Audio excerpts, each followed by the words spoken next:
My husband looked me dead in the eye at his parents' anniversary dinner, slammed his fist on the table, and delivered an ultimatum that would end our marriage.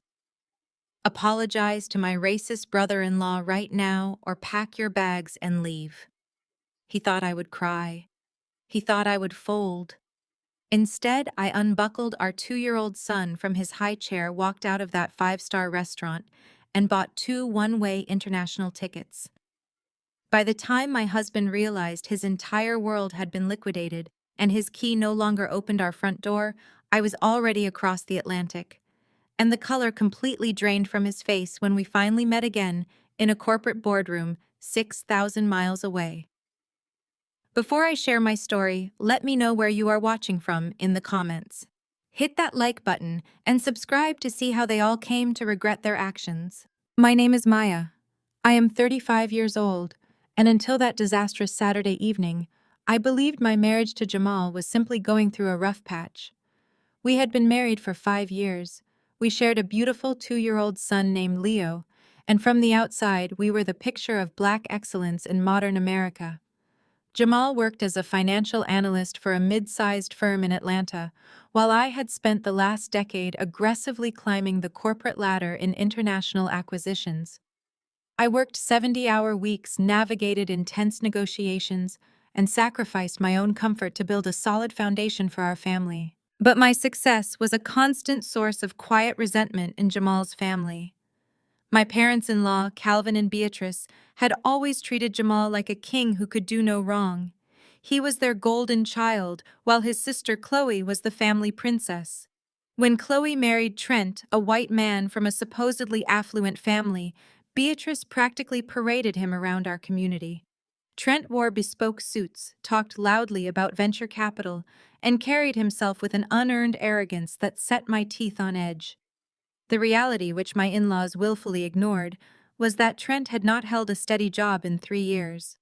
His tech startup was a financial black hole, yet Chloe and Beatrice treated him like the next great innovator of our generation. The friction between us reached its breaking point at Calvin and Beatrice's 40th anniversary dinner. We were in a private dining room at one of the most exclusive steakhouses in downtown Atlanta. The table was covered in crystal glasses, Wagyu ribeyes, and expensive bottles of Cabernet. I had spent weeks arranging the reservation, ensuring every detail was perfect for my in-laws. I even ordered a custom-tiered cake to be brought out after the main course. But true to form, Trent decided to make the evening about his own ego. As the waiter cleared our appetizer plates, Trent leaned back in his leather chair and swirled his bourbon. He looked across the table at me with a smirk that made my stomach tighten. "You know, Maya," he began, his voice loud enough to command the entire room. "I saw the press release about your new position on LinkedIn, Senior Vice President. It really is amazing what massive corporations are doing these days to meet their diversity quotas." The room went still for a fraction of a second. I looked at Jamal, expecting my husband to immediately shut down the blatant disrespect. Jamal just took a slow sip of his water and looked down at his plate. Trent chuckled, emboldened by the silence. "Do not get me wrong, I am happy for you. It is a great PR move for the company to elevate someone who grew up on the rough side of Detroit. It makes a great underdog story for their corporate brochure. But you have to admit, the timing is incredibly convenient with all the social pressure these days." Chloe let out a sharp, genuine laugh and placed her hand over Trent's. "Oh, stop it, Trent," she giggled. "Maya worked very hard. Even if the standards are a little lower for those executive diversity tracks, a paycheck is a paycheck." I felt a hot flash of anger rise in my chest. I had just secured one of the most ruthless executive roles in global acquisitions, beating out dozens of seasoned candidates through months of grueling interviews. My background in Detroit was a testament to my resilience, not a charity case. I looked at my mother-in-law, waiting for the matriarch of the family to correct her daughter and son-in-law. Instead, Beatrice offered me a condescending smile and patted her napkin on her lap. "Now, Maya, do not make that face. Trent is just making a practical observation about how the business world operates. He comes from a family of self-made businessmen. You should learn to take constructive commentary with some grace. You always get so defensive when people try to help you understand the bigger picture." Grace. The word hung in the air like smoke. I was expected to sit quietly and endure a mediocre, unemployed man belittling my entire life's work simply because he was white and carried a false air of authority. I was expected to swallow my pride so my in-laws could maintain their illusion of high society sophistication. I did not raise my voice. I did not argue. I simply reached into my tailored blazer and pulled out the heavy black leather billfold the waiter had discreetly handed me 10 minutes earlier. I placed it on the white tablecloth and slid it directly onto Trent's plate, right over his half-eaten steak. If my money is just charity from a diversity quota, Trent, then you should probably cover this. I kept my voice perfectly level, the tone of a corporate director terminating a contract. The bill is $2,500. I paid it quietly before the appetizers arrived, because I knew Calvin's pension could not handle it, and we all know your revolutionary tech startup has not turned a single cent of profit in 36 months. Trent stared at the leather billfold as if it were a venomous snake. His face flushed a deep mottled red. Chloe gasped, her hand flying to her chest. "How dare you speak to my husband like that?" Chloe shrieked. "Trent is building an empire. You know nothing about venture capital." "I know enough to know that men who actually build empires do not live in their in-laws' basement while wearing $3,000 suits funded by credit cards," I replied calmly. Trent's jaw tightened. He looked around the table, his ego bruised, scrambling for a weapon to use against me. He found the worst one possible. "At least your husband believes in my vision," Trent snapped, pointing a shaking finger at Jamal. "Jamal knows a solid investment when he sees one. That $50,000 he wired me last month is going to triple in value by next quarter, so do not talk to me about who is funding who." The entire dining room seemed to lose its oxygen. I turned my head slowly and looked at my husband. $50,000. Our joint savings account. The money I had meticulously saved from my bonuses to start a college fund for Leo and pay for emergency home repairs. Jamal's eyes widened in sheer panic. He shot a lethal glare at Trent, but the damage was already done. The secret was out. My husband had been secretly funneling our family's savings to fund a failing vaporware company run by a man who openly disrespected me. "You gave him $50,000 of our money," I asked, my voice deadly quiet. Jamal immediately went on the defensive. He slammed his fist down on the table, causing the crystal wine glasses to rattle violently. Leo jumped in his high chair, startled by the sudden noise. "That is enough," Jamal bellowed, but his anger was not directed at Trent. His furious gaze was locked entirely on me. "You are embarrassing this family, Maya. You sit here and belittle my sister's husband because you cannot handle a simple joke. It was an investment. I am the man of the house, and I make the financial decisions for our family's future." I stared at the stranger sitting across from me. I paid the mortgage. I paid for our cars. I funded our entire lifestyle while his meager salary barely covered his golf club memberships and expensive dinners. Yet he was sitting here claiming the authority to drain our accounts for a scam. Beatrice nodded vigorously. "Jamal is right. A wife does not question her husband's investments in public. You have ruined our anniversary dinner with your terrible attitude, Maya." Jamal pointed his finger at the door. "Apologize to Trent right now. Apologize to my parents for ruining their night. Or pack your bags, get out, and do not bother coming home." He delivered the ultimatum with total confidence. He expected me to crumble. He expected the fear of losing my marriage and fracturing my family to force me into submission. He thought my working-class background meant I would cling to the suburban illusion we had built no matter the cost to my dignity. I looked at Trent's smug face. I looked at Chloe's triumphant smile. I looked at Beatrice and Calvin, who were nodding in agreement with their son. Finally, I looked at Jamal. 5 years of marriage. 5 years of shrinking myself to make him feel bigger. 5 years of carrying his financial weight while his family treated me like a tolerated guest in my own life. I stood up from my chair and smoothed the front of my suit. I leaned over and carefully unbuckled my 2-year-old son from his high chair, resting Leo comfortably on my hip.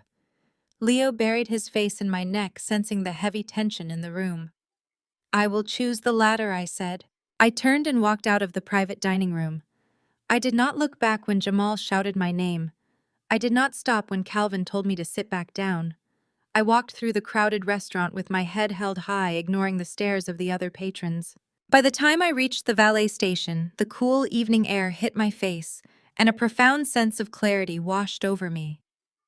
The valet brought my car around, and I secured Leo in his car seat in the back. As I slid into the driver's seat, my phone screen lit up with a barrage of text messages from Jamal. "You are acting crazy. Turn the car around right now. If you leave, I am changing the locks on the house. You are completely cut off. Let us see how long you last on your own without my protection." I read the messages and let out a soft, genuine laugh. Jamal was so blinded by his own ego that he had completely forgotten one crucial detail. The four-bedroom suburban house he was threatening to lock me out of was legally purchased solely in my name 2 years before we even got married. But he was not going to find that out tonight. Right now, I had much bigger plans. I put the car in drive and pulled out of the restaurant parking lot. I did not take the highway exit toward our suburban neighborhood. Instead, I merged onto the interstate, heading straight for Hartsfield-Jackson Atlanta International Airport. It was time to activate the safety net I had quietly built, and it was time to let my husband find out exactly what happens when you mistake a woman's grace for weakness. The heavy crystal water glasses rattled violently against the white linen tablecloth. Jamal had slammed his fist down with such force that the silverware chimed in protest. The entire private dining room, previously buzzing with the low hum of expensive conversations and the clinking of wine glasses, went dead silent. Even the waiter, who had been discreetly pouring Cabernet in the corner, froze like a statue. Leo jumped in his high chair, his little hands dropping his favorite toy, his wide brown eyes darting toward his father in alarm. I immediately reached out, resting a calming hand on my son's back, but my eyes remained locked on the man I had married 5 years ago. I expected outrage. I expected my husband to stand up, turn to his brother-in-law, and demand to know why Trent felt so comfortable casually confessing to taking $50,000 of our joint savings. I expected Jamal to defend the future we were supposed to be building for our child. Instead, the fury burning in Jamal's eyes was directed entirely at me. "That is enough," Jamal bellowed, his voice echoing off the mahogany walls. "You are embarrassing this family, Maya.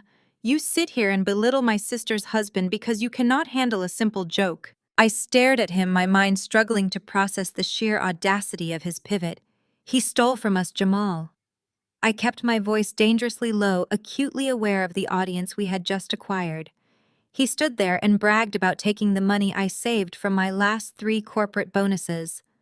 The money meant for Leo's college fund. It was an investment. Jamal snapped back, leaning over the table, his posture aggressive and looming. "I am the man of this house, and I make the financial decisions for our family's future. Trent has a vision, and I secured our stake in it. You do not understand venture capital, and you certainly do not understand respect." He was actually defending him. My husband was protecting a man who openly mocked my upbringing and my career simply because confronting the truth would mean admitting his own monumental failure. He had handed over our security to fund a scam, and now he was using his authority as a husband as a shield. "You do not have a stake in anything," I replied, my voice steady, refusing to let him intimidate me. "You handed my hard-earned money to a man who has not held a real job since the Obama administration. You compromised our son's future so you could play big-shot investor with your sister's husband." Beatrice gasped loudly, pressing her manicured hand against her pearl necklace. "Maya, watch your tone." She admonished me with the same scolding voice she used on misbehaving children. "A good wife supports her husband's financial decisions. You always have to emasculate him.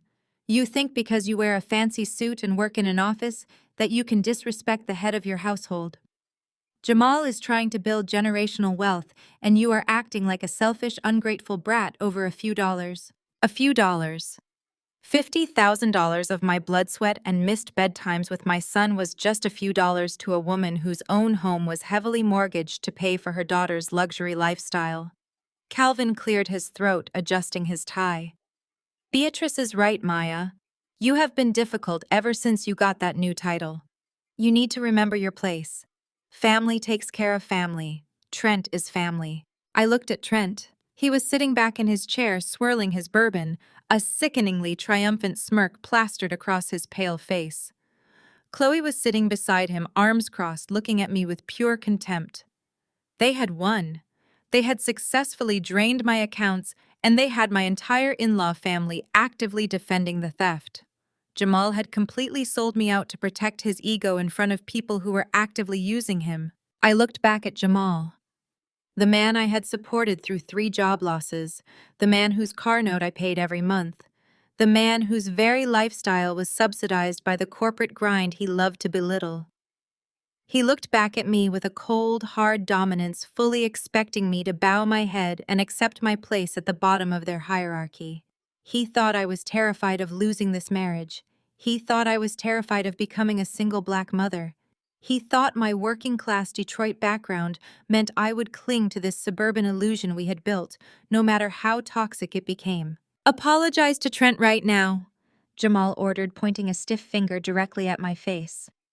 "You are going to look him in the eye, and you are going to apologize for ruining my parents' anniversary dinner with your terrible attitude.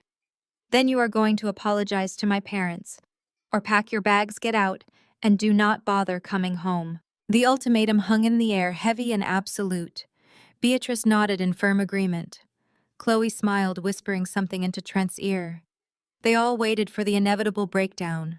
They waited for the tears, the apologies, the desperate backpedaling of a woman terrified of losing her husband. I felt my heart rate slow down. A profound, icy clarity washed over my entire body. 5 years of shrinking myself to make this mediocre man feel bigger instantly evaporated. 5 years of biting my tongue to keep the peace at family holidays vanished. I did not shed a single tear. I did not argue. I simply stood up and smoothed the front of my tailored blazer. I walked over to the high chair. Leo looked up at me, sensing the shift in the atmosphere. I reached down, my hands perfectly steady, and unbuckled the strap securing him. I lifted my son, resting his warm weight comfortably on my hip. Leo immediately buried his face in my neck, wrapping his little arms around me. I turned and looked Jamal dead in the eye. I stripped away every ounce of warmth, every ounce of history, and looked at him not as my husband, but as a bad investment I was permanently liquidating. "I will choose the latter," I said. Jamal's arrogant expression faltered for a fraction of a second. "Wait, what are you doing? Put my son down. Enjoy your steak, Trent," I added, not breaking eye contact with Jamal. "Make sure Jamal pays for it with his venture capital." I turned on my heel and walked toward the exit. "Maya." Jamal's voice cracked, shifting from authoritative to panicked. "Maya, get back here right now. Do not walk away from me when I am talking to you." Calvin shouted something about disrespect, and Beatrice started loudly complaining about the scene I was making, but their voices quickly faded into background noise as I pushed through the heavy wooden doors of the private room. I strode through the main dining area of the restaurant. Diners stared clearly, sensing the localized earthquake that had just occurred in the back room, but I paid them no mind. My spine was steel. My breathing was even. The cool Atlanta night air hit my face the moment I stepped out the front doors. The valet immediately scurried over, recognizing the absolute sheer determination in my stride. He brought my car around in record time. I opened the back door and gently strapped Leo into his car seat, kissing his forehead and promising him everything was going to be perfectly fine. As I slid into the driver's seat and closed the door, shutting out the noise of the city, the silence of the car was absolute. Then my phone began to vibrate violently in the cup holder. The screen lit up with a rapid-fire barrage of text messages from Jamal.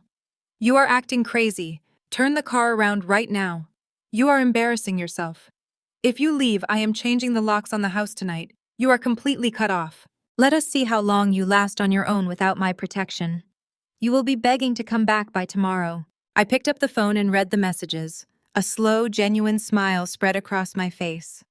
Jamal was so blinded by his desperate need to assert dominance that he had completely forgotten a rather massive legal detail.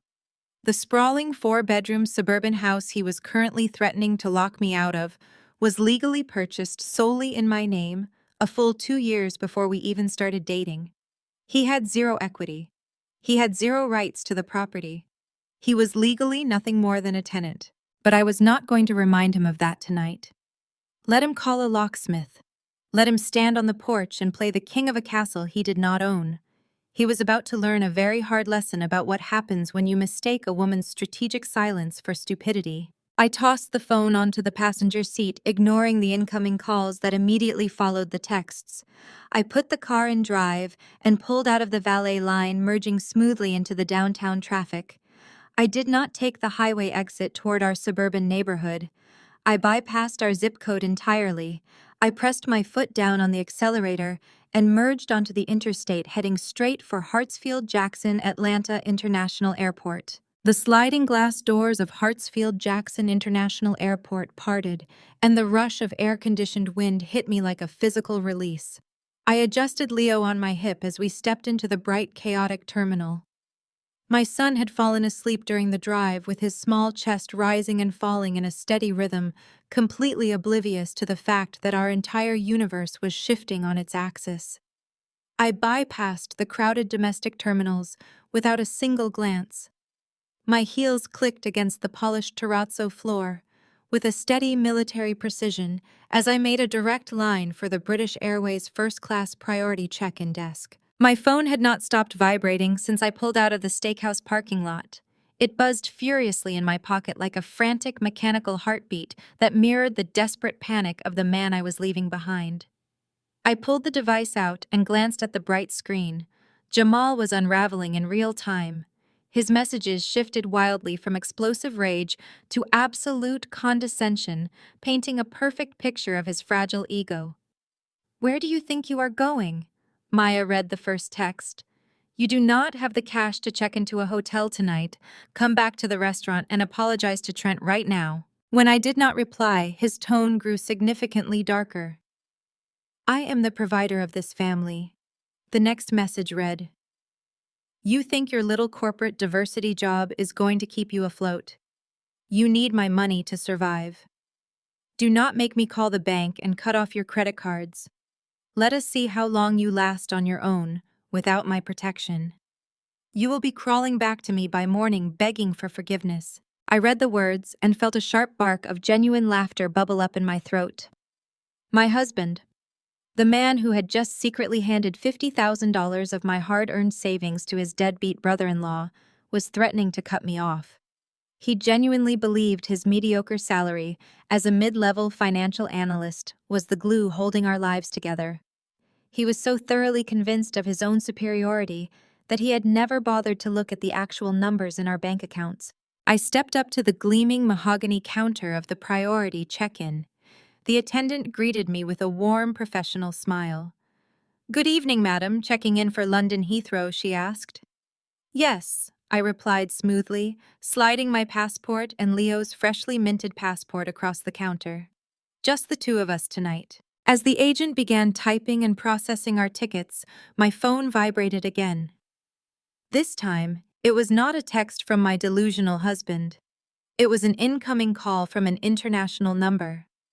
I swiped to answer and pressed the phone to my ear. "Maya, darling, please tell me you are at the airport." The crisp, upper-crust British accent of Arthur Sterling, the chief executive officer of Vanguard Global, filtered clearly through the speaker. "I am at the desk right now, Arthur," I replied, keeping my voice smooth and entirely professional. "Excellent news," he said cheerfully. "The board of directors is absolutely thrilled you formally accepted the position. We have had the corporate penthouse in Mayfair fully prepped for your arrival tomorrow morning. Your executive relocation package has been finalized by Human Resources, and I just pushed the authorization through for your signing bonus. 7 figures as we agreed during negotiations. The funds should hit your private offshore account by the time you land on British soil." I thanked him and spent the next few minutes discussing the final details of my new executive mandate. Arthur assured me that the private nursery for Leo had been secured and that a corporate driver would be waiting at baggage claim. As I spoke, I watched the ticketing agent attach the bright yellow priority tags to my sleek luggage. The sharp contrast between my current reality and Jamal's pathetic delusion was staggering. For months, Jamal and his entire family had been openly mocking my promotion. When I first received the initial offer letter, I tried to share the exciting news at a Sunday family dinner. I had barely gotten the word promotion out of my mouth before Trent interrupted to complain about reverse racism in corporate America, and Jamal had quickly changed the subject to boast about his own minor office achievements. Not a single person in that family had asked me about my new title. Not one of them asked what company I would be working for, what my salary would be, or what my actual daily responsibilities entailed. They all automatically assumed I had been given some mid-level administrative bump to satisfy a corporate diversity quota. They had absolutely no idea that I had just been named the Senior Vice President of Acquisitions for a multi-billion-dollar global conglomerate. They had no idea that my new signing bonus alone was more than Jamal would earn in the next 10 years of his life.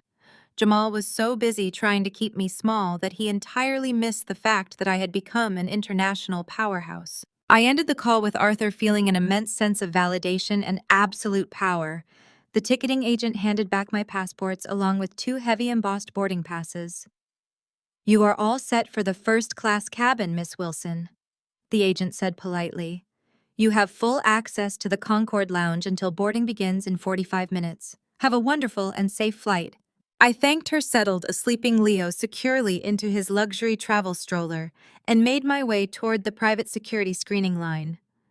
The massive terminal around me was a blur of rushing travelers and rolling suitcases, but my mind was laser-focused. I had spent 5 years shrinking myself to fit into Jamal's incredibly narrow view of the world. I had hidden my massive ambition, downplayed my skyrocketing income, and swallowed my pride daily to keep his fragile masculinity perfectly intact. And what had that blind loyalty bought me? Disrespect, financial betrayal, and a humiliating ultimatum delivered in front of a man who openly hated me. I moved through security and walked into the quiet, luxurious atmosphere of the first-class lounge. The space was serene and beautifully appointed, filled with plush leather chairs, low ambient lighting, and the soft clinking of expensive silverware. It was a world away from the chaotic screaming match I had just left behind at the steakhouse. I found a secluded corner near the floor-to-ceiling windows overlooking the dark tarmac. I parked Leo's stroller, carefully ordered a sparkling water from a passing attendant, and pulled my laptop out of my designer carry-on bag. I needed to tie up the final financial loose ends before crossing the Atlantic Ocean. I connected to the secure lounge network and opened my banking application. Before the main financial dashboard could even fully load on my screen, a bright red security alert flashed across the top of my mobile phone. It was an urgent joint account notification. Jamal was making his move. Believing I was sitting in my car somewhere crying over his cruel ultimatum, my husband was currently attempting to initiate a massive wire transfer. He was trying to drain the entirety of our remaining joint savings to punish me. He wanted to leave me completely destitute, humiliate me financially, and force my absolute surrender. He wanted to strip away my security and prove he was the absolute master of my fate. I stared at the urgent banking notification as a cold, calculated calm settled deep into my bones. He was trying to drain the account to assert his dominance, but he was about to hit a massive, impenetrable brick wall. My fingers fly across the keyboard of my laptop. I logged directly into our primary joint banking portal, bypassing the mobile application for the secure desktop site. The screen loads, and the bright red security alert flashes in the center of my dashboard. It is a pending outbound wire transfer request. The destination is listed as Trent Innovations Limited Liability Company. The amount requested is $54,000. Jamal is actually trying to liquidate every single cent we have left in our liquid savings. As I stare at the pending transaction on the glowing screen, the past 2 years of our marriage suddenly snap into brutal, unforgiving focus. I navigate away from the alert and click on the Detailed Transaction History tab. I filter the search by outbound external transfers, and the truth stares back at me in cold, hard numbers. There they are. Page after page of wire transfers, hidden beneath vague, deceptive labels. Household maintenance, emergency contractor fees, independent consulting retainers. Thousands of dollars systematically siphoned out of our accounts month after month. Every single time I had brought up our dwindling savings over the past 2 years, Jamal would aggressively gaslight me. He would sit at our kitchen table, rub his temples as if dealing with an unruly child, and lecture me about the complexities of economic inflation. He told me I was terrible at budgeting. He made me feel incredibly guilty for buying Leo a new winter coat, or upgrading his car seat, claiming we needed to tighten our belts for the good of the family. Whenever I asked to see the portfolio for the high-yield mutual funds he claimed to be managing, he would weaponize his job title against me. He would scoff, telling me that corporate acquisitions were completely different from wealth management, and that I simply lacked the financial literacy to understand his investment strategies. All that time, while I was working double shifts and flying across the country to secure international deals, he was actively funding his white brother-in-law's fake company, a company that had never produced a single working prototype, a company that was nothing more than a digital landing page filled with tech buzzwords, serving as a vanity project for a man who refused to get a real job. Jamal had stolen my labor to buy Trent's approval. But my husband made one critical, arrogant error tonight. He initiated the massive wire transfer from his mobile application, a platform that requires dual authorization from the primary account holder for any amount over $50,000. And because I was the one who originally established the account with my corporate signing bonus years ago, I am the primary account holder. The authorization prompt continues to flash on my screen, waiting for my digital signature. I do not click approve. I move my cursor and hit cancel. The pending transfer instantly vanishes into the digital ether. Trent Innovations Limited Liability Company gets absolutely nothing. Now it is my turn. I open a new secure tab and access my newly established Vanguard offshore corporate account. Arthur's elite relocation team in London had set it up last week to process my executive signing bonus and handle my international salary conversions. I quickly link the offshore routing numbers to the domestic joint account I share with Jamal. The banking interface asks for the exact transfer amount. I look at our total available balance, $87,412. Every single dollar in that account came from my annual performance bonuses, my cashed-out stock options, and my grueling 70-hour work weeks. Jamal's meager paycheck barely covered his weekend golf club memberships, his overpriced bourbon habits, and the lease on his luxury sports utility vehicle. I click on the transfer amount box. I type in $87,400. I pause, staring at the remaining $12 on the screen. A bitter, stinging memory surfaces. 3 weeks ago, it was our 5th wedding anniversary. I had worked a grueling 14-hour day, finalizing the Vanguard negotiations, rushed through downtown traffic to pick Leo up from daycare, and cooked a full 3-course dinner from scratch. Jamal came home 3 hours late, smelling heavily of expensive scotch and cigar smoke. He walked into the kitchen and tossed a plastic-wrapped bouquet of wilted, half-dead carnations onto the granite counter. The bright yellow discount sticker was still plastered directly on the plastic wrapping. $12. He had bought them at the gas station down the street on his way home. When I asked him if we were going to celebrate our milestone, he let out a heavy sigh, told me he was far too exhausted from providing for our family, and went straight to sleep. I leave exactly $12 in the joint checking account. I hit confirm. A green check mark appears on the center of my screen. Transfer complete.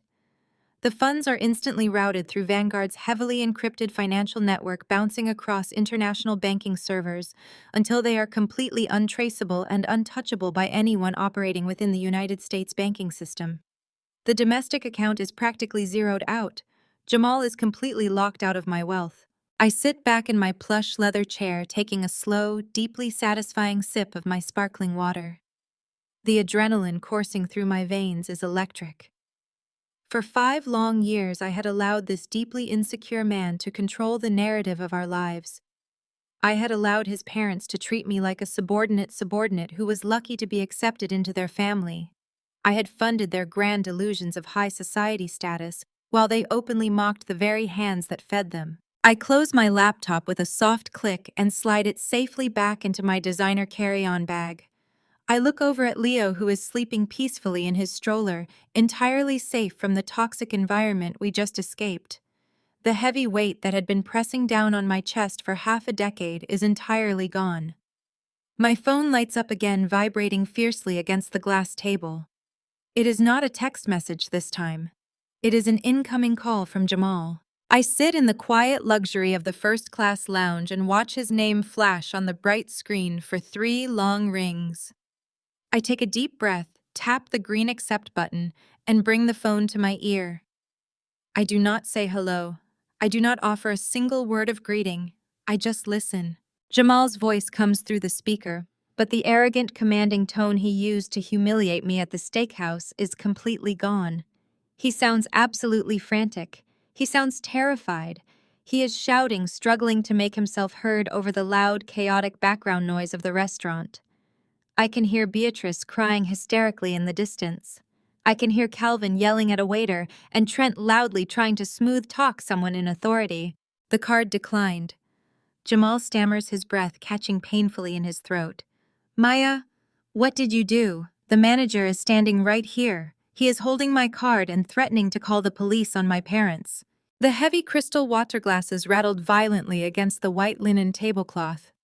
Jamal had slammed his fist down with such force that the silverware chimed in protest. The entire private dining room, previously buzzing with the low hum of expensive conversations and the clinking of wine glasses, went dead silent. Even the waiter, who had been discreetly pouring Cabernet in the corner, froze like a statue. Leo jumped in his high chair, his little hands dropping his favorite toy, his wide brown eyes darting toward his father in alarm. I immediately reached out, resting a calming hand on my son's back, but my eyes remained locked on the man I had married 5 years ago. I expected outrage. I expected my husband to stand up, turn to his brother-in-law, and demand to know why Trent felt so comfortable casually confessing to taking $50,000 of our joint savings. I expected Jamal to defend the future we were supposed to be building for our child. Instead, the fury burning in Jamal's eyes was directed entirely at me. That is enough! Jamal bellowed, his voice echoing off the mahogany walls. You are embarrassing this family, Maya. You sit here and belittle my sister's husband because you cannot handle a simple joke. I stared at him, my mind struggling to process the sheer audacity of his pivot. He stole from us, Jamal. I kept my voice dangerously low, acutely aware of the audience we had just acquired. He stood there and bragged about taking the money I saved from my last 3 corporate bonuses, the money meant for Leo's college fund. It was an investment, Jamal snapped back, leaning over the table, his posture aggressive and looming. I am the man of this house, and I make the financial decisions for our family's future. Trent has a vision, and I secured our stake in it. You do not understand venture capital, and you certainly do not understand respect. He was actually defending him. My husband was protecting a man who openly mocked my upbringing and my career simply because confronting the truth would mean admitting his own monumental failure. He had handed over our security to fund a scam, and now he was using his authority as a husband as a shield. You do not have a stake in anything, I replied, my voice steady, refusing to let him intimidate me. You handed my hard-earned money to a man who has not held a real job since the Obama administration. You compromised our son's future so you could play big-shot investor with your sister's husband. Beatrice gasped loudly, pressing her manicured hand against her pearl necklace. Maya, watch your tone. She admonished me with the same scolding voice she used on misbehaving children. A good wife supports her husband's financial decisions. You always have to emasculate him. You think because you wear a fancy suit and work in an office that you can disrespect the head of your household. Jamal is trying to build generational wealth, and you are acting like a selfish, ungrateful brat over a few dollars. A few dollars? $50,000 of my blood, sweat, and missed bedtimes with my son was just a few dollars to a woman whose own home was heavily mortgaged to pay for her daughter's luxury lifestyle. Calvin cleared his throat, adjusting his tie. Beatrice is right, Maya. You have been difficult ever since you got that new title. You need to remember your place. Family takes care of family. Trent is family. I looked at Trent. He was sitting back in his chair, swirling his bourbon, a sickeningly triumphant smirk plastered across his pale face. Chloe was sitting beside him, arms crossed, looking at me with pure contempt. They had won. They had successfully drained my accounts, and they had my entire in-law family actively defending the theft. Jamal had completely sold me out to protect his ego in front of people who were actively using him. I looked back at Jamal, the man I had supported through 3 job losses, the man whose car note I paid every month, the man whose very lifestyle was subsidized by the corporate grind he loved to belittle. He looked back at me with a cold, hard dominance, fully expecting me to bow my head and accept my place at the bottom of their hierarchy. He thought I was terrified of losing this marriage. He thought I was terrified of becoming a single black mother. He thought my working-class Detroit background meant I would cling to this suburban illusion we had built, no matter how toxic it became. "Apologize to Trent right now," Jamal ordered, pointing a stiff finger directly at my face. "You are going to look him in the eye, and you are going to apologize for ruining my parents' anniversary dinner with your terrible attitude. Then you are going to apologize to my parents. Or pack your bags, get out, and do not bother coming home." The ultimatum hung in the air, heavy and absolute.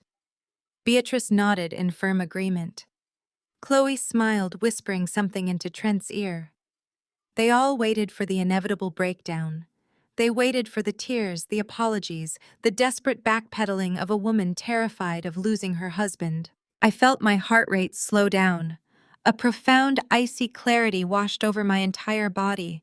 5 years of shrinking myself to make this mediocre man feel bigger instantly evaporated. 5 years of biting my tongue to keep the peace at family holidays vanished. I did not shed a single tear. I did not argue. I simply stood up and smoothed the front of my tailored blazer. I walked over to the high chair. Leo looked up at me, sensing the shift in the atmosphere. I reached down my hands perfectly steady and unbuckled the straps securing him.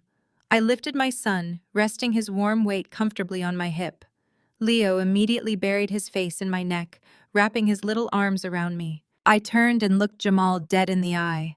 I stripped away every ounce of warmth, every ounce of history, and looked at him not as my husband, but as a bad investment I was permanently liquidating. "I will choose the latter," I said. Jamal's arrogant expression faltered for a fraction of a second. "Wait, what are you doing? Put my son down." "Enjoy your steak, Trent," I added, not breaking eye contact with Jamal. "Make sure Jamal pays for it with his venture capital." I turned on my heel and walked toward the exit. "Maya." Jamal's voice cracked, shifting from authoritative to panicked. "Maya, get back here right now. Do not walk away from me when I'm talking to you." Calvin shouted something about disrespect, and Beatrice started loudly complaining about the scene I was making. But their voices quickly faded into background noise as I pushed through the heavy wooden doors of the private room. I strode through the main dining area of the restaurant. Diners stared clearly, sensing the localized earthquake that had just occurred in the back room, but I paid them no mind. My spine was steel, my breathing was even. The cool Atlanta night air hit my face the moment I stepped out the front doors. The valet immediately scurried over, recognizing the absolute sheer determination in my stride. He brought my car around in record time. I opened the back door and gently strapped Leo into his car seat, kissing his forehead and promising him everything was going to be perfectly fine. As I slid into the driver's seat and closed the door, shutting out the noise of the city, the silence of the car was absolute. Then my phone began to vibrate violently in the cup holder. The screen lit up with a rapid-fire barrage of text messages from Jamal. "You are acting crazy. Turn the car around right now. You are embarrassing yourself. If you leave, I am changing the locks on the house tonight. You are completely cut off. Let us see how long you last on your own without my protection. You will be begging to come back by tomorrow." I picked up the phone and read the messages. A slow, genuine smile spread across my face. Jamal was so blinded by his desperate need to assert dominance that he had completely forgotten a rather massive legal detail. The sprawling 4-bedroom suburban house he was currently threatening to lock me out of was legally purchased solely in my name a full 2 years before we even started dating. He had zero equity. He had zero rights to the property. He was legally nothing more than a tenant. But I was not going to remind him of that tonight. Let him call a locksmith. Let him stand on the porch and play the king of a castle he did not own. He was about to learn a very hard lesson about what happens when you mistake a woman's strategic silence for stupidity. I tossed the phone onto the passenger seat, ignoring the incoming calls that immediately followed the texts. I put the car in drive and pulled out of the valet line, merging smoothly into the downtown traffic. I did not take the highway exit toward our suburban neighborhood. I bypassed our zip code entirely. I pressed my foot down on the accelerator and merged onto the interstate, heading straight for Hartsfield-Jackson Atlanta International Airport. I listened to the chaotic symphony of his ruin playing out in the background. The steakhouse manager is clearly not backing down. I hear the distinct, humiliating sound of Trent trying to offer his own notoriously overdrawn credit card, only to be rejected. Jamal's breathing is heavy, ragged, completely devoid of the chest-puffing arrogance he had displayed just an hour ago. He is backed into a corner of his own making, and the realization is slowly suffocating him. "Maya, what did you do?" he demands again, his voice cracking into a high-pitched whine. "The manager is threatening to call the police. Put the money back. Transfer it back right now." I stand up from my leather chair in the Concord lounge, carefully steering Leo's stroller toward the exclusive boarding gate. The British Airways agent smiles warmly, scanning my boarding pass and gesturing toward the priority jet bridge. I walk down the carpeted corridor, the wheels of the stroller gliding silently, perfectly matching the absolute calm radiating through my veins. "I did not do anything, Jamal," I reply, keeping my voice smooth, light, and entirely indifferent. "I simply secured my assets." "You wanted to play the role of the big, powerful investor. Investors cover their own bills. You cleared out the account," he screams, the sound practically vibrating through the phone speaker. "There is nothing there. You left exactly $12. Are you insane? Do you know how humiliating this is? My parents are sitting right here. Trent is looking at me like I am a fraud." I pause right at the entrance of the aircraft. A flight attendant in a crisp uniform immediately steps forward to assist me, with Leo bowing her head respectfully as she guides us toward our private first-class suite. $12, I say, letting the words hang in the air for a fraction of a second. "The exact cost of the wilted plastic-wrapped carnations you bought me from the corner gas station for our 5th wedding anniversary. Consider it a parting gift. Use it to buy Trent a cheap drink." The line goes dead silent for a moment. The shock of my absolute detachment hits him. He had always relied on my empathy. He had weaponized my desire for a peaceful home, constantly pushing my boundaries because he knew I would eventually fold to keep the family together. He is suddenly realizing that the woman on the other end of this phone is a stranger. The wife he systematically broke down over the last 5 years is gone, completely replaced by the ruthless corporate acquisition director he never bothered to respect. When he speaks again, the panic is gone, replaced by a vicious, venomous rage. "You think this is funny?" he snarls. "You think you can just walk out of a restaurant, empty my bank account, and play some kind of boss? You are nothing without me. You hear me? Nothing. You pull a stunt like this, you do not just lose me, you lose your son." The threat hangs in the air. "I will call my lawyer first thing Monday morning." Jamal continues, his voice dripping with malice, gaining momentum as he latches onto the one thing he thinks will break me. "I will file for full legal custody of Leo. You are unstable. You are acting erratically. You abandoned your husband and your family in a public place. What judge is going to give custody to a crazy, vindictive woman who steals money from her own household?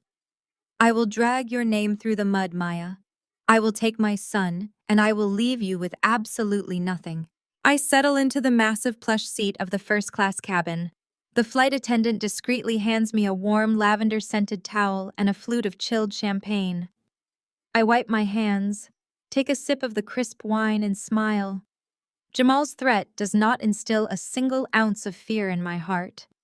It only solidifies my absolute disgust for him. He is a cornered rat lashing out with the only weapon he has left, completely oblivious to the fact that he is standing on a trapdoor. "You are going to hire a lawyer?" I ask, letting out a soft, amused chuckle. "With what money, Jamal? The $50,000 you wired to a vaporware startup that has zero revenue? Or the $12 currently sitting in your checking account? Lawyers require retainers, and since I pay your car note, your golf club dues, and the premium cable package you watch all weekend, I highly doubt you have the liquid capital to retain a paralegal, let alone a divorce attorney. I am the man of the house, he bellows, his voice echoing loudly enough that I can hear the steakhouse manager telling him to lower his voice in the background. I will take the house. I will lock you out tonight. I am changing the locks.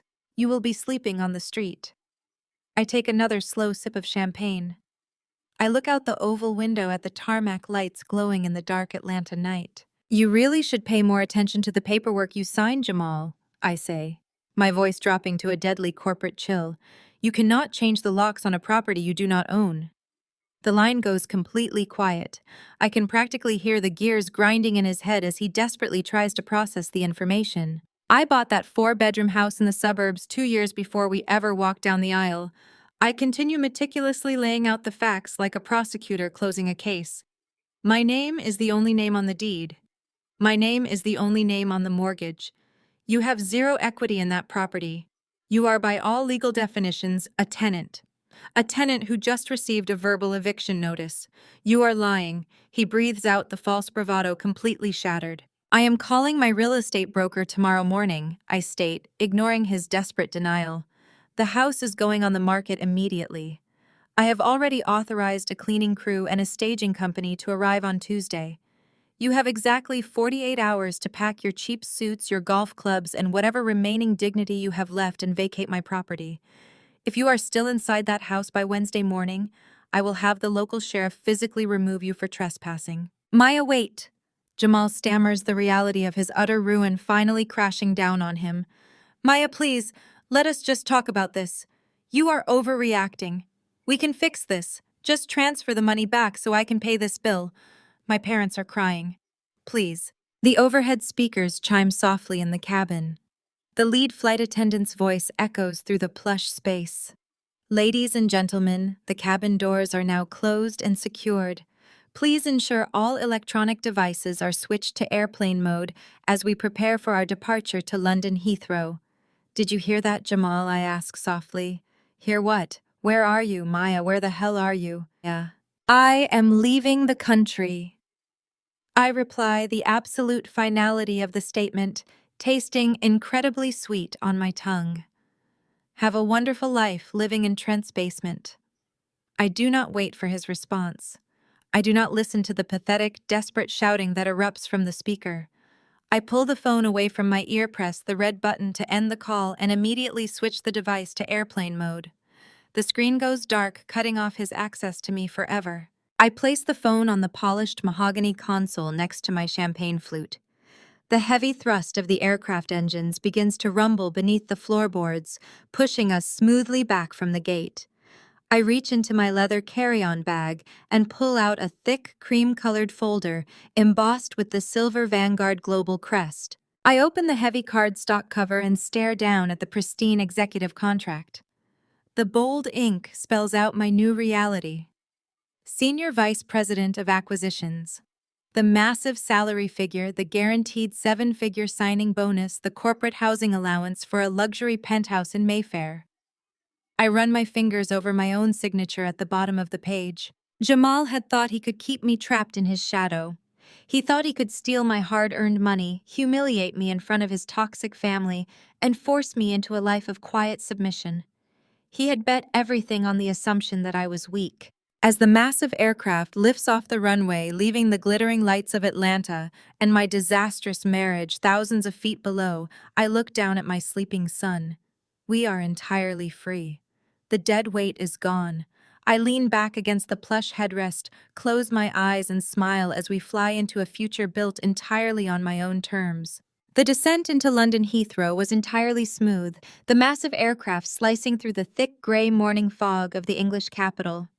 I carried a sleeping Leo off the plane, stepping out of the first-class jet bridge and directly into my new reality.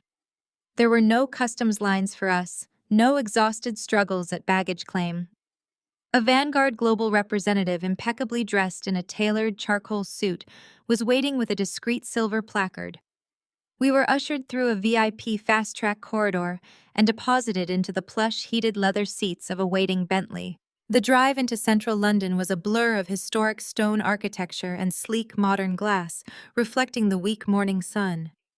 When the driver finally pulled up to an exclusive, highly secured residential building in Mayfair, the doorman already knew my name. He respectfully tipped his hat and escorted us to the private elevator. The corporate penthouse on the 32nd floor completely took my breath away.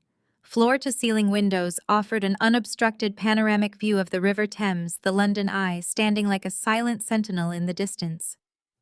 The sprawling space was an immaculate display of polished marble floors, rich mahogany accents, and understated, ruthless luxury. It was a fortress. It was my new empire. Vanguard Global had absolutely not exaggerated their executive relocation services. Within 48 hours of landing, I had Leo officially enrolled in one of the most exclusive, heavily vetted private nurseries in Kensington. The headmistress, a severe but remarkably warm woman, personally assured me that their security protocols were absolute. No individual bypassed their wrought iron gates without pre-authorized identification and advanced facial recognition. For the first time in 5 long years, I felt a profound, untouchable sense of safety.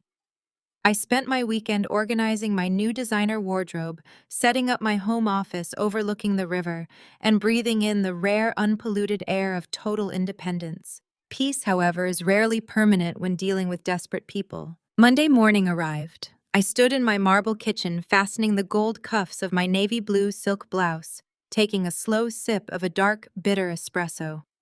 I had purchased a secondary international smartphone for daily use, leaving my American number completely dormant since takeoff to avoid Jamal's inevitable barrage of harassment. Feeling thoroughly secure and ready to conquer my first day at Vanguard headquarters, I decided to turn my personal cell phone off airplane mode.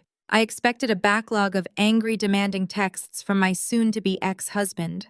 What I did not expect was the sheer deafening volume of alerts that violently crashed into my device. The phone vibrated so intensely it nearly slipped out of my hand, freezing up twice as thousands of notifications poured in from Instagram, Facebook, and X. There were dozens of missed calls from distant relatives I had not spoken to in years. There were frantic, capitalized text messages from my college friends back in Atlanta. I opened a direct message from my old marketing colleague, Denise. It contained a single hyperlink and a terrifying warning. You need to see this immediately. They are trying to destroy you. I clicked the link. It redirected me to a public Instagram video posted by my sister-in-law, Chloe. It already possessed over 500,000 views.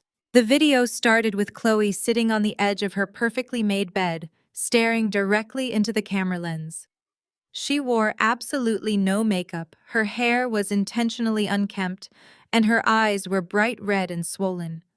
Beside her sat Beatrice, clutching a crumpled tissue to her chest, rocking back and forth in a masterful display of performative agony.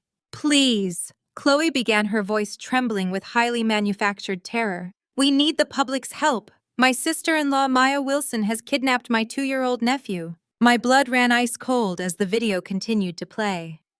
Chloe wove a brilliant, entirely fabricated narrative of a woman completely out of her mind. She claimed that during my in-laws' peaceful, loving anniversary dinner, I had suffered a severe, unprovoked manic episode. She described me screaming violently at the restaurant staff, throwing expensive crystal glassware across the room, and aggressively snatching Leo from his high chair before fleeing erratically into the night. Beatrice leaned heavily into the camera frame, sobbing loudly precisely on cue. "She is deeply unstable," Beatrice wailed, wiping away non-existent tears. "She has been struggling with extreme anger issues for months. She is an angry, volatile woman who heavily resents her husband's financial success. She maliciously hacked my son's bank accounts, cut off all his finances, and ran away with our innocent baby. We do not know where they are. We fear for Leo's safety every single second. She is completely unhinged. Please, if you see this dangerous woman, call the authorities immediately." They were weaponizing the absolute worst, most damaging societal stereotypes imaginable. They were actively painting me as the angry, aggressive, unstable Black woman to completely invalidate my character, strip away my professional credibility, and garner massive public sympathy. They knew exactly what they were doing. The internet absolutely devours a weeping family and a villainous, erratic mother. The comment section beneath the video was a sickening cesspool of vitriol. Thousands of strangers were calling for my immediate arrest. Armchair psychologists were diagnosing me with severe personality disorders. Hundreds of people were demanding that Child Protective Services aggressively intervene, offering their thoughts and prayers for Jamal, the poor, victimized, hardworking father. There was a second video, a follow-up posted by Trent, claiming I was a corporate fraud who had embezzled family funds to finance a secret escape. Jamal, of course, was noticeably absent from all the videos. He was far too cowardly to lie on camera himself, so he hid behind his mother, his sister, and his jobless brother-in-law to orchestrate a public execution of my character. They fully expected this to break me. They expected me to panic, to release a tearful, desperate, and defensive rebuttal video trying to clear my name. They desperately wanted me to engage in a public mudslinging contest that would only make me look more erratic, angry, and out of control. But I was not the terrified suburban wife they thought they were dealing with. I was a senior vice president of corporate acquisitions. I handled hostile takeovers, international smear campaigns, and ruthless media spin for breakfast. I did not shed a tear. I immediately took high-resolution screenshots of everything. Every single video frame, every defamatory comment, every legal threat. I forwarded the entire digital footprint directly to Arthur Sterling's personal legal fixer, a terrifyingly efficient British barrister named Evelyn Croft, whom I had met during my executive contract negotiations. Let them talk, I thought, placing the phone face down on the cool granite counter. Let them eagerly dig their own financial graves with every single defamatory word they posted online. International slander and defamation lawsuits would be the absolute perfect cherry on top of my impending divorce proceedings. I picked up my leather briefcase, checked my reflection in the hallway mirror to ensure my tailored suit was flawless, and took a deep, centering breath. I was ready. Before I could reach for the brass handle of the front door, a heavy, sharp knock echoed through the quiet penthouse. It was not the polite, scheduled tap of the building concierge. It was the hard, authoritative rapping of someone demanding immediate entry. I walked slowly to the door and glanced through the high-definition security monitor. My heart skipped a single involuntary beat, temporarily shattering my corporate calm. Standing in the carpeted hallway outside my penthouse were two uniformed officers from the London Metropolitan Police. The taller officer stepped forward, his expression grave, holding up a silver badge directly to the camera lens. I unlocked the heavy deadbolt and pulled the door open. "Miss Maya Wilson?" the officer asked, his thick British accent stern and completely devoid of any warmth. I nodded, keeping my posture perfectly rigid and my hands visible. "We are responding to an international alert," he continued, resting his hand casually on his utility belt. "We have a formal warrant issued in direct cooperation with Interpol. You are currently being investigated for the international abduction of a minor child filed in the United States by a Mr. Jamal Wilson. We need you to step out into the hallway immediately." I do not step into the hallway. I do not flinch. I do not raise my voice, and I certainly do not behave like the erratic, unhinged woman my in-laws are currently portraying to millions of people on the internet. I stand perfectly still, maintaining eye contact with the taller officer, and let a small, completely relaxed smile touch my lips. "Gentlemen," I say, my tone smooth, melodic, and entirely commanding. "There is absolutely no need for us to conduct a sensitive conversation in a public residential corridor. Please come inside. I have a pot of fresh espresso brewing, and I imagine we have quite a bit of complex paperwork to review." The officers exchange a brief, uncertain glance. They are clearly expecting resistance. They are braced for the hysterical, aggressive kidnapping mother detailed in the urgent international alert. They are prepared to deal with the volatile stereotype Chloe and Beatrice have so maliciously tried to paint for the world. Instead, they are faced with a poised executive in a tailored silk blouse, standing inside a multi-million-pound Mayfair penthouse that radiates generational wealth and absolute terrifying order. They step across the threshold, their heavy black boots sinking into the plush Moroccan runner rug. If you will just give me one moment, I say, gesturing for them to stand near the sweeping marble kitchen island. I turn and walk toward my home office overlooking the Thames. I do not hurry. I project nothing but absolute, untouchable transparency. I reach into my leather briefcase and extract a thick, meticulously indexed black binder. Evelyn Croft, Vanguard Global's brilliant cutthroat legal fixer, had anticipated that Jamal's bruised ego would inevitably lead to a drastic, desperate escalation. We had prepared this specific binder before my transatlantic flight even touched down in London.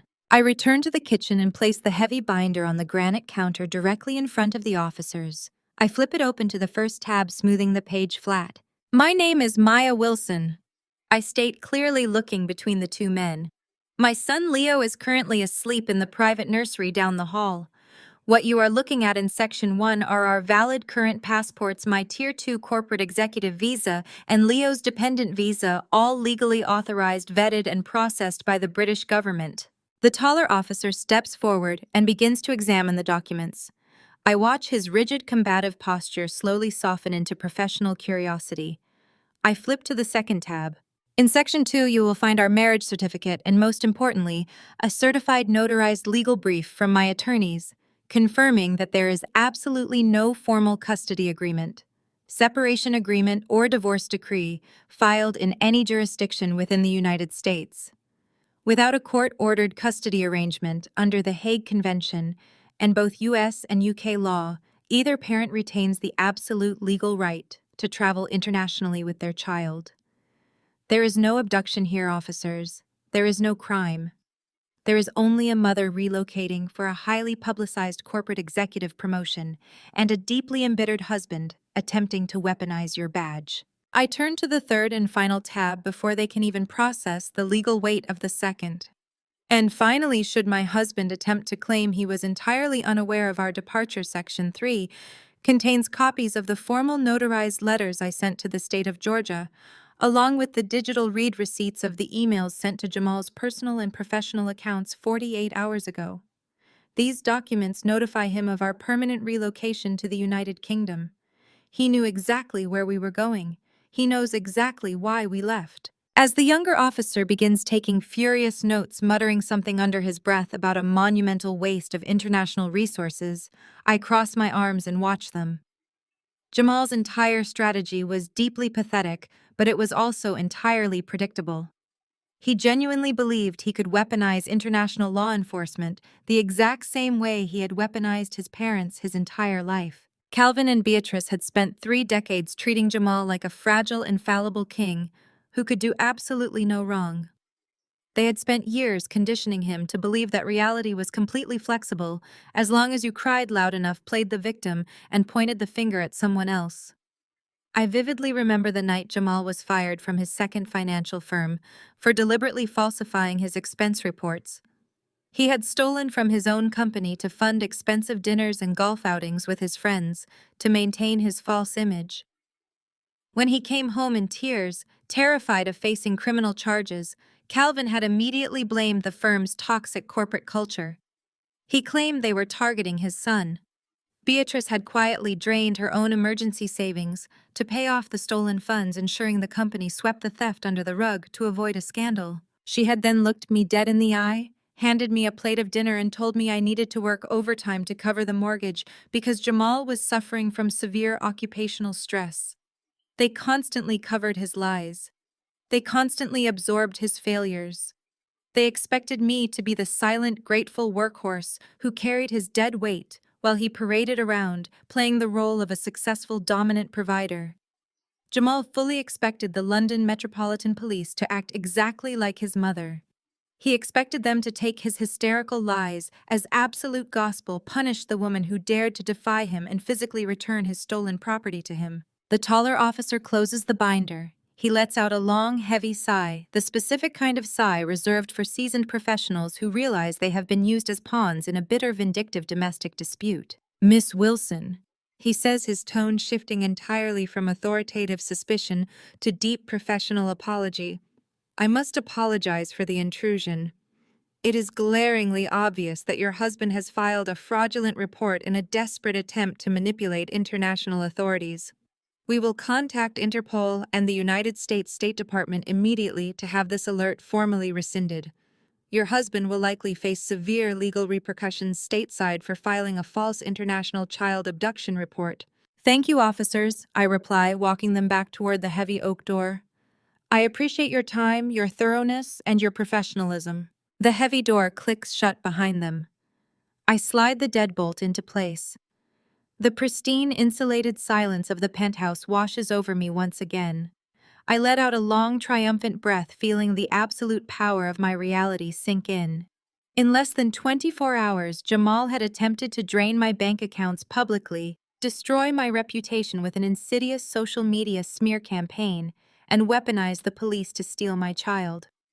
I had effortlessly dismantled every single attack before my morning espresso had even gotten cold.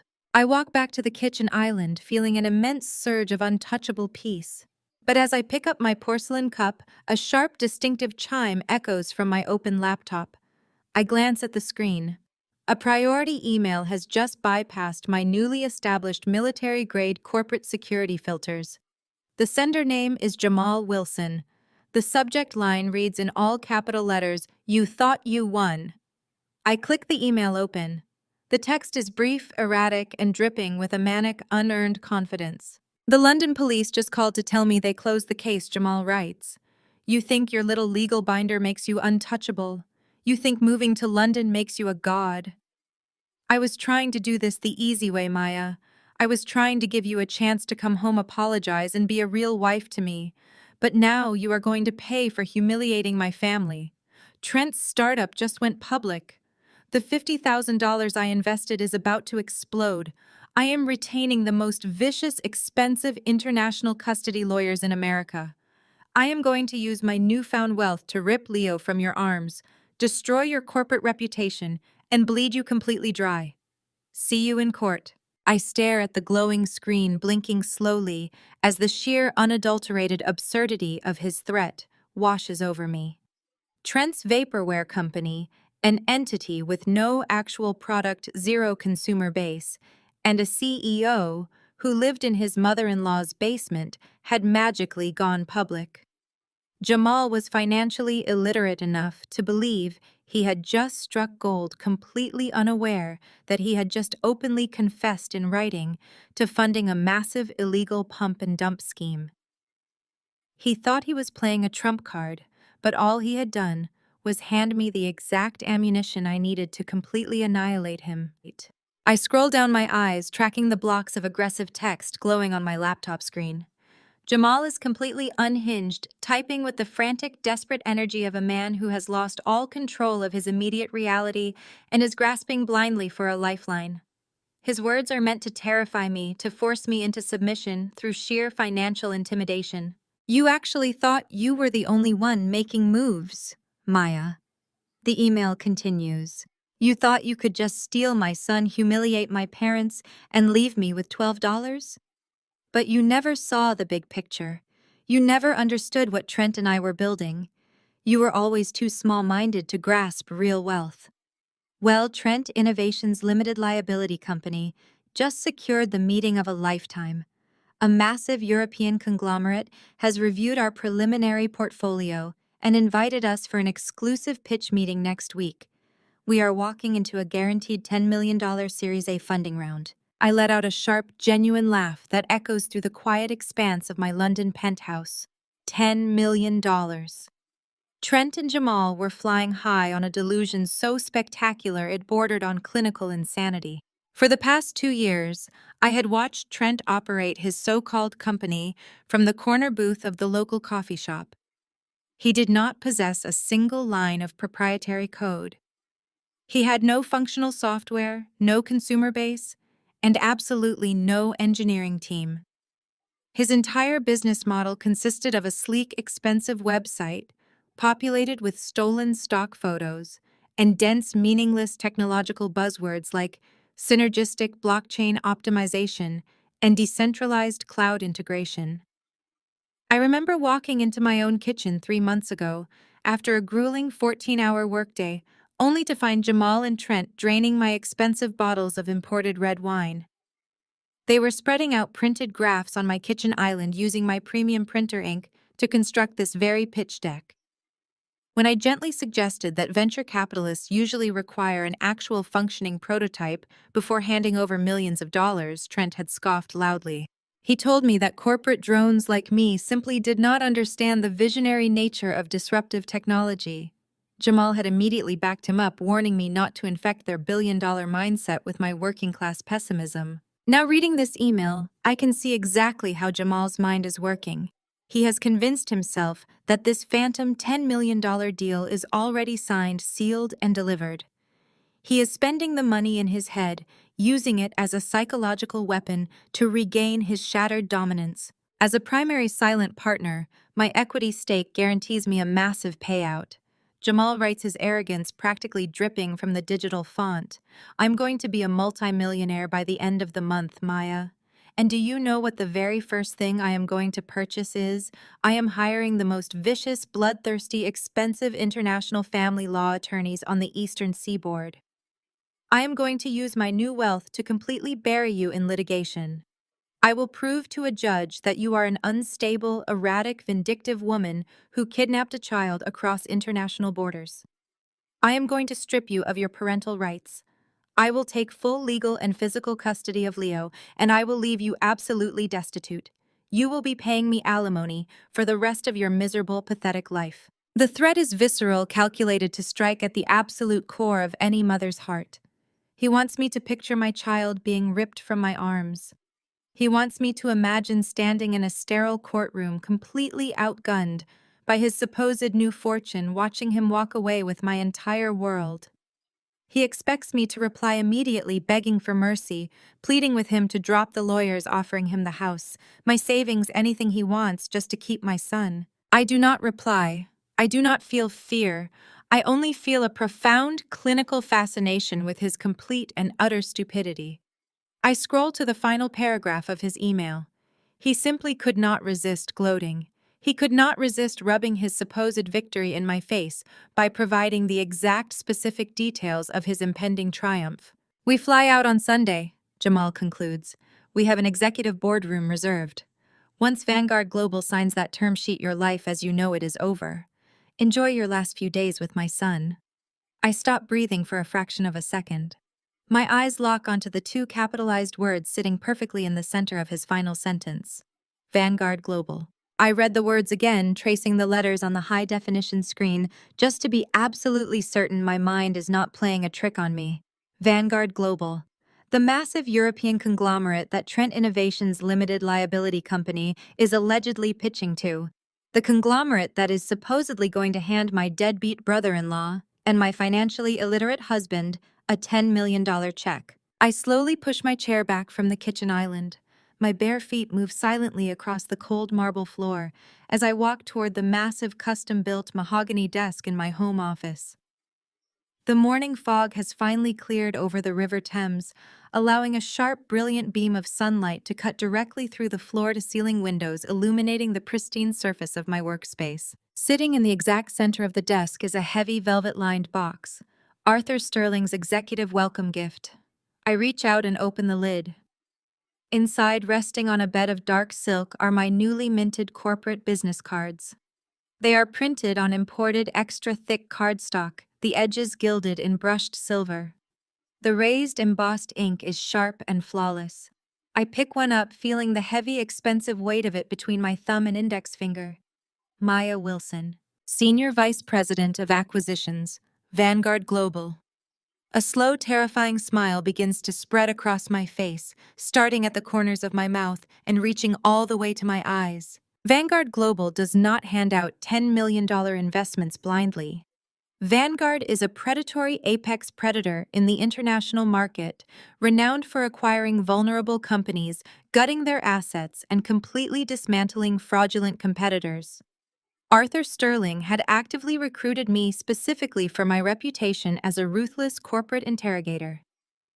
My entire executive mandate is to oversee the European Acquisitions Department, completely restructure their investment portfolio, and personally evaluate every single high-level pitch that crosses the threshold of our London headquarters. Trent did not secure a guaranteed funding round.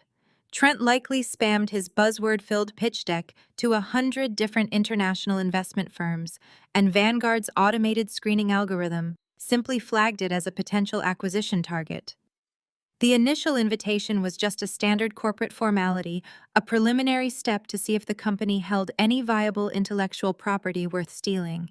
And they are sending that pitch directly to my department. Jamal and Trent are currently maxing out their final credit cards, borrowing money they do not have, and purchasing transatlantic plane tickets to fly over 4,000 miles to sit in a glass boardroom. They are coming to pitch their fraudulent, non-existent technology, expecting to walk away with generational wealth. They have absolutely no idea that the senior vice president they will be presenting to is the exact same woman they humiliated, mocked, and attempted to destroy just 48 hours ago. They are flying directly into the heart of my empire, completely blind to the fact that I control the guillotine. I place the silver-edged business card back into the velvet box and close the lid with a satisfying, definitive snap. I walk back to my laptop, my mind already formulating a flawless, impenetrable strategy. I do not block Jamal's email address. I need him to keep sending his unhinged, confident threats. Every single message he sends, documenting his intent to use this specific funding to maliciously pursue false custody charges, is going straight to Evelyn Croft. It is a documented paper trail of parental alienation and financial blackmail. I open my secure Vanguard corporate communications portal and type a direct message to my new executive assistant, a highly efficient British woman named Eleanor. Eleanor. I type, my fingers flying effortlessly across the keys.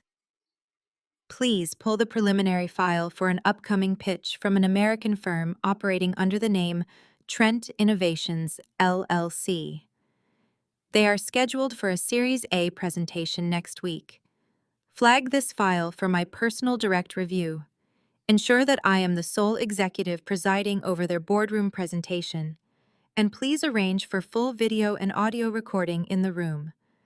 I want every second of this specific pitch documented for our corporate records. I hit send and close the laptop. The quiet, luxurious peace of the penthouse wraps around me, but this time it is accompanied by the thrilling, electric anticipation of an impending slaughter. Jamal wanted to play the role of the dominant provider. He wanted to use the corporate world to crush me. He is about to learn exactly why they hired me to rule it. They are walking straight into my web, and I'm going to enjoy tearing their delusion to shreds, piece by pathetic piece. The very next morning, I walk into the towering glass and steel headquarters of Vanguard Global in the heart of London's financial district. The security detail nods respectfully as I bypass the main reception and step into the private executive elevator. When the polished chrome doors slide open on the top floor, the sheer scale of my new reality greets me. My corner office is a massive expanse of floor-to-ceiling glass, offering a sweeping, dominant view of the city. A team of junior analysts and acquisition directors are already waiting outside my door, portfolios in hand, ready for my directives. I do not waste a single second. I call my executive assistant Eleanor into my office and close the heavy soundproof door. I hand her the digital file for Trent Innovations Limited Liability Company. I instruct her to assign the preliminary correspondence to a mid-level acquisitions director under my command. I make my parameters absolutely clear. My name, Maya Wilson, is to be entirely redacted from all external communications visitor logs and meeting agendas regarding the specific company. To Trent and Jamal, their point of contact will simply be the Vanguard European Acquisitions Team. Eleanor is a consummate professional. She does not ask questions. She simply nods, takes the file, and executes the directive flawlessly. By noon, the bait is officially cast. An automated, highly formal corporate email is dispatched directly to the contact address listed on Trent's fraudulent website. The email is a masterpiece of corporate intimidation and false promise. It congratulates Trent Innovations on passing the preliminary algorithmic screening process. It states that Vanguard Global is highly intrigued by their synergistic blockchain integration model. Then the trap snaps shut. The email insists that due to the $10 million valuation of the proposed Series A funding round, Vanguard requires an immediate in-person pitch presentation at our London headquarters. We specify that all principal founders and silent partners must attend to present a working prototype directly to the senior vice president of the division. They are given exactly 1 week to appear. I sit at my mahogany desk sipping a sparkling water and watch the digital read receipts on my monitor.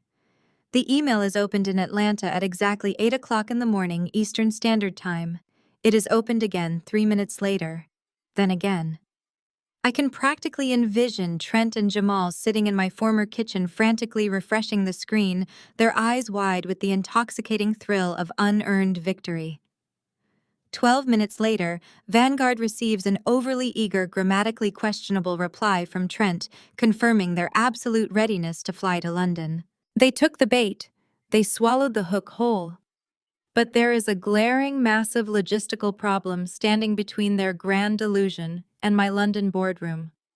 Crossing the Atlantic Ocean on a week's notice to impress a European conglomerate requires serious capital. It requires last-minute international flight bookings, expensive corporate hotel accommodations, and the kind of sleek, polished wardrobe necessary to look like men who casually handle $10 million investments. Trent has not had a positive bank balance since he married Chloe. Jamal's accounts are completely zeroed out save for the $12 I left him as a parting insult.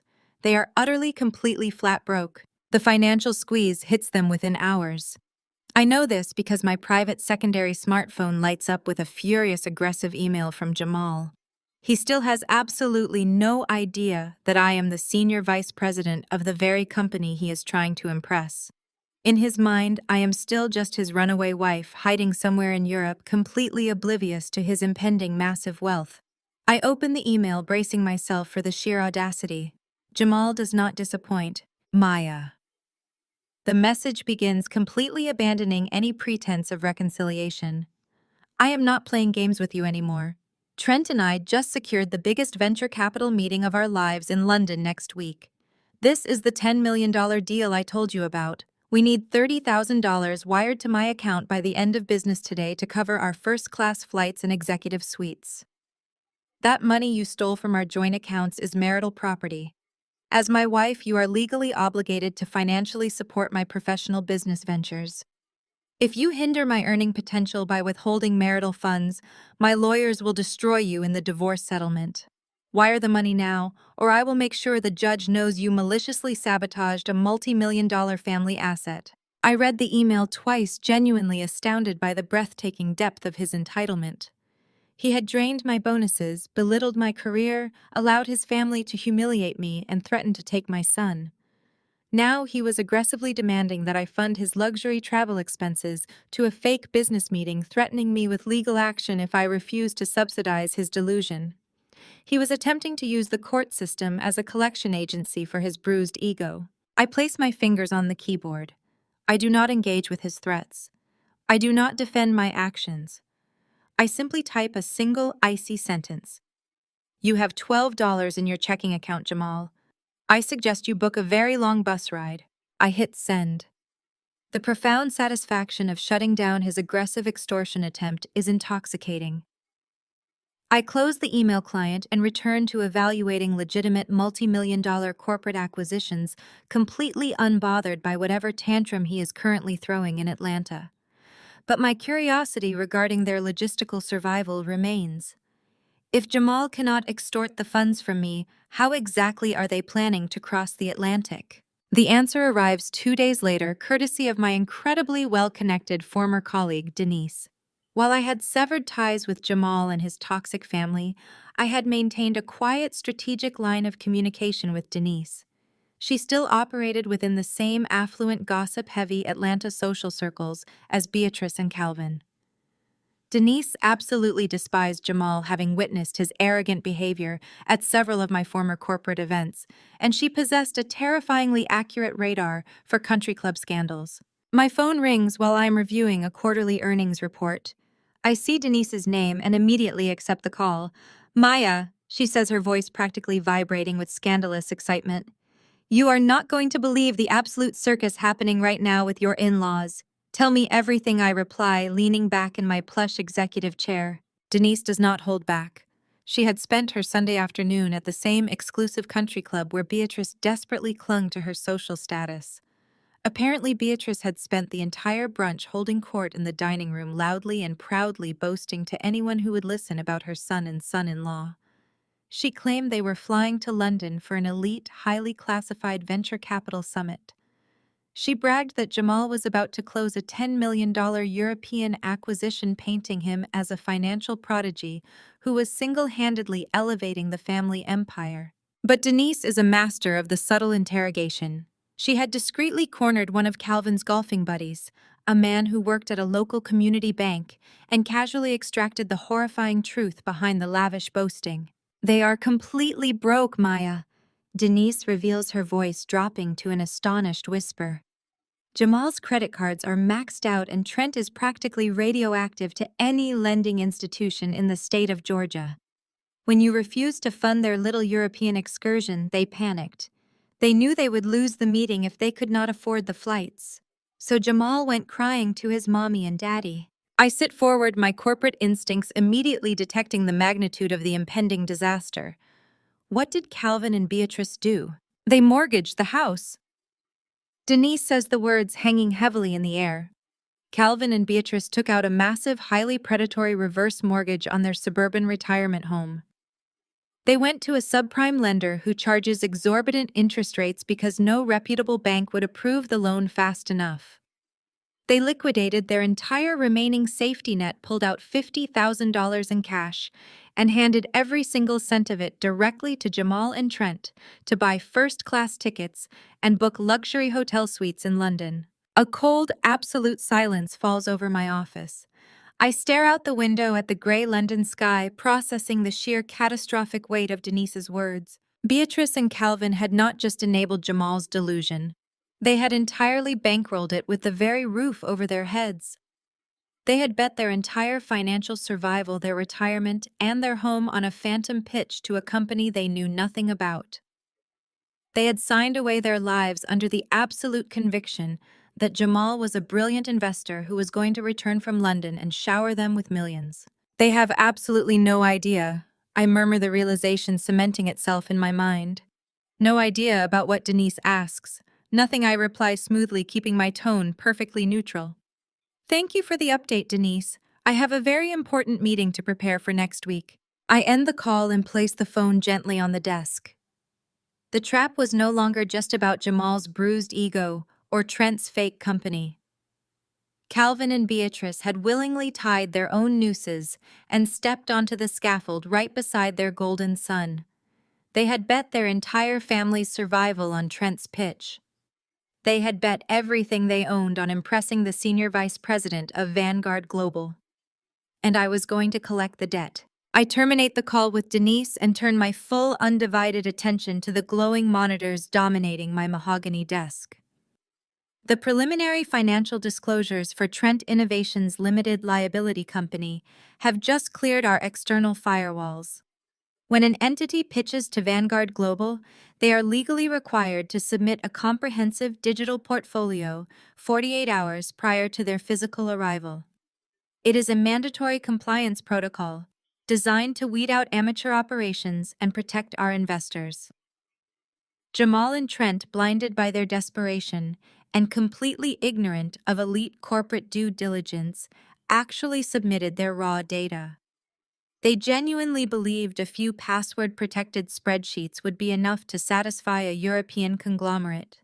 They severely underestimated the absolute terrifying power of Vanguard's forensic accounting department. I log into our proprietary auditing software, a military-grade algorithmic scrubber designed to dismantle and verify corporate valuations in real time. I drag the digital file for Trent Innovations into the processing window and hit execute. I expect to find a hollow, poorly constructed lie. I expect to see grossly inflated market projections, fabricated operating costs, and perhaps some mild, pathetic tax evasion. I expect the desperate flailing of two men trying to legitimize a coffee shop vanity project. I do not expect to uncover a massive multi-million-dollar criminal syndicate. The algorithmic scrubber does not just flag a few anomalies. The entire dashboard instantly bleeds crimson red. Warning sirens practically blare from the screen as the software identifies dozens of critical, undeniable structural violations within seconds. I lean forward in my leather executive chair, my eyes tracking the incoming data with clinical predatory fascination. I start with their user metrics. In Jamal's arrogant emails, he consistently bragged about a robust, highly engaged, decentralized community of early adopters, aggressively testing their beta software. I pull up the raw server logs they submitted as proof of concept. The software instantly cross-references the IP addresses of these alleged 80,000 active users. The results are incredibly damning. There is absolutely no organic user base.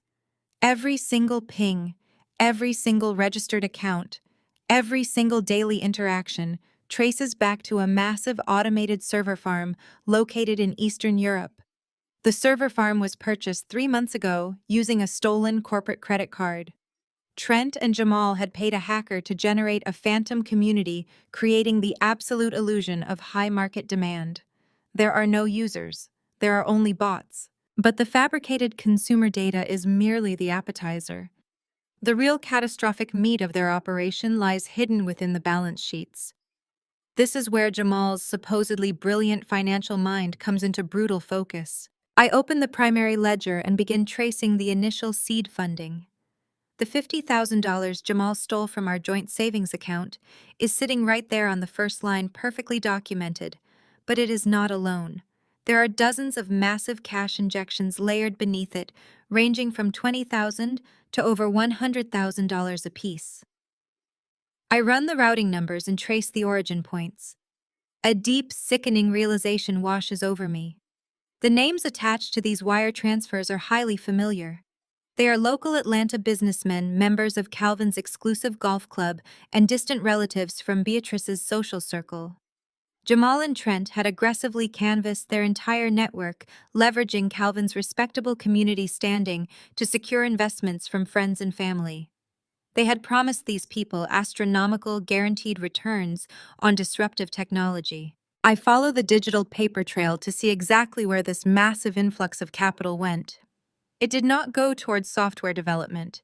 It did not go towards server maintenance engineering, payroll, or product testing. The money was systematically and meticulously siphoned completely out of the company. Jamal had constructed a labyrinth of phantom shell companies, fake consulting firms, and bogus international vendors. He was wiring the investor capital directly into these dummy accounts under the guise of operational expenses. Once the money hit the shell companies, it was immediately routed back into their personal checking accounts. They were embezzling hundreds of thousands of dollars to fund their luxury vehicles, their expensive steakhouse dinners, and their country club memberships. They were constantly passing the same money back and forth between accounts to generate fake revenue statements, desperately trying to make Trent Innovations look incredibly profitable on paper. It is not a tech startup. It is a textbook, highly illegal Ponzi scheme. And they are attempting to pitch it to one of the most ruthless financial institutions on the planet. I pull up the time-stamped logs of the outgoing fraudulent wire transfers. I cross-reference them with the dates on my personal calendar, and my blood turns to absolute ice. My eyes lock onto a very specific, undeniable date. October 14th. The memory hits me with visceral, suffocating force. That was the exact night Leo had spiked a terrifying fever of 104 degrees. I had been pacing the hardwood floor of our suburban nursery at 2 in the morning, clutching my burning, crying child to my chest. I had called Jamal repeatedly, begging him to come home from the office, begging him to help me take our son to the emergency room. He had answered the phone, barking with irritation. He told me he was locked in the boardroom, pulling a mandatory all-nighter to secure our family's financial future. He had viciously berated me for interrupting his workflow, calling me needy and ungrateful for his relentless corporate sacrifice. He made me feel like a hysterical, incompetent mother who could not handle a simple fever while he was out conquering the business world. I stared dead at the digital ledger glowing on my screen. At exactly 2:14 in the morning on October 14th, Jamal was not working on a legitimate business deal. He was sitting at a computer initiating a fraudulent wire transfer of $40,000 of stolen investor funds into an untraceable offshore account registered in the Cayman Islands. He was cementing a federal crime while I sat entirely alone in the dark, desperately trying to keep our infant son breathing. Every late night he claimed to be grinding at the office. Every missed dinner he blamed on corporate negotiations. Every weekend business trip where he demanded absolute silence from me and Leo so he could focus. He was sitting in a room with Trent, forging balance sheets, laundering stolen money, and aggressively gaslighting me into believing I was a terrible, unsupportive wife. He had used my immense capacity for empathy and my dedication to our marriage as a convenient quiet cover for his massive criminal enterprise. The heavy soundproof glass door of my office suddenly clicks open, breaking the intense silence. Sarah, one of Vanguard Global's top internal compliance officers, steps quickly into the room. She is clutching a secure corporate tablet to her chest. She does not bother with a polite greeting. Her eyes dart directly to the massive monitors dominating my desk, taking in the highlighted routing numbers, the offshore account flags, and the algorithmic warnings flashing in bright crimson. Her face completely drains of color. As a Vanguard compliance officer, she is legally mandated to report severe financial discrepancies. She recognizes the exact anatomical structure of the wire fraud playing out on the screens. She knows precisely what Jamal and Trent have done. "Ma'am," Sarah says, her voice tight with absolute professional alarm, her British accent clipping the words sharply. "Our automated systems just flagged the preliminary disclosures for the American firm arriving next week. I ran a secondary manual verification to be certain, but the data is undeniable. This is not a clerical error. This is a highly coordinated, massive-scale embezzlement operation. They are actively laundering stolen investor capital across international borders." She takes a step closer to my desk, her posture rigid with urgency. "This constitutes severe wire fraud and international money laundering." She continues, pointing directly at the offshore transfer logs. "This is a federal crime in the United States and a major felony under United Kingdom jurisdiction. As an institution, Vanguard Global is legally compromised if we entertain a pitch from an active criminal syndicate. Do we call the authorities, ma'am? Should I contact Interpol and the Federal Bureau of Investigation immediately to intercept them before they board their flight to London?" I sit perfectly still in my high-backed leather chair. I look at the screen, staring directly at the digital evidence of my ex-husband's impending destruction. I think about Calvin and Beatrice signing away their retirement home to fund this exact trip. I think about Jamal standing in the middle of a steakhouse screaming at me, completely convinced he possessed the power to leave me destitute. I look back up at Sarah. My expression is entirely calm, smooth, and dangerously composed. "No, Sarah," I reply, my voice dropping to a quiet, absolute command. "We do not call the authorities. We do not flag their passports. We do not cancel the meeting. You will clear their security access for the executive floor, and you will ensure their flight to London proceeds exactly as scheduled." Sarah blinks, clearly stunned by the directive. "But ma'am, the legal implications." I smile, turning my gaze back to the glowing red monitors. "Let them fly," I say softly. "Let them walk right into my boardroom. Wait." The week of anticipation moves with a slow, agonizing crawl, but I use every single hour to meticulously reinforce the steel bars of my trap. Monday morning finally arrives, washing the city of London in a crisp, brilliant sunlight that cuts through the usual gray mist. I arrive at the Vanguard Global headquarters at exactly 7 in the morning. The building is a towering monolith of smoked glass and brushed steel, a physical manifestation of absolute financial dominance. I ride the private executive elevator to the top floor, my pulse beating with a steady rhythmic calm. I step into my office, the massive floor-to-ceiling windows offering a sweeping view of the financial district below. I place my briefcase on the mahogany desk and pour myself a cup of black coffee. The stage is entirely set. The compliance department has been sworn to strict confidentiality under my direct executive mandate. The building security team has been specifically instructed to grant 3 American guests absolute VIP clearance, ensuring they do not face a single hurdle or delay upon entering the lobby.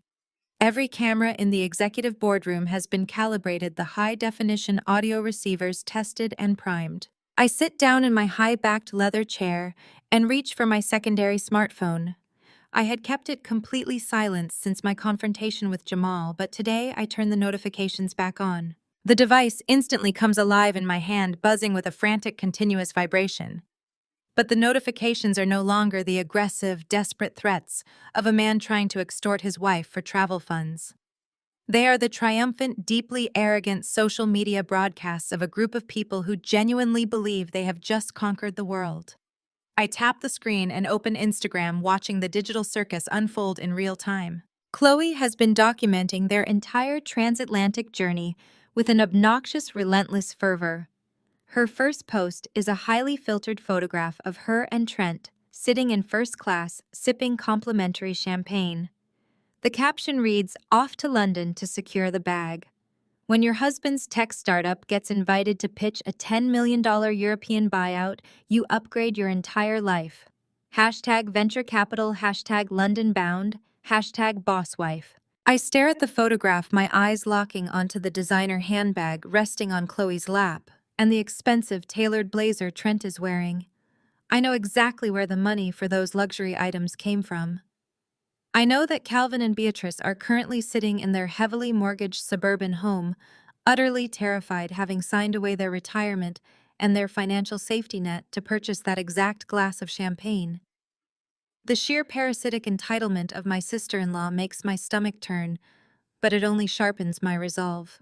I swipe to the next story. It is a video posted by Jamal. He is standing on the sidewalk directly outside the Vanguard Global headquarters. The massive silver corporate logo gleams on the stone wall behind him. He is wearing a brand new, sharply tailored suit, adjusting his silk tie with a look of manufactured supreme confidence.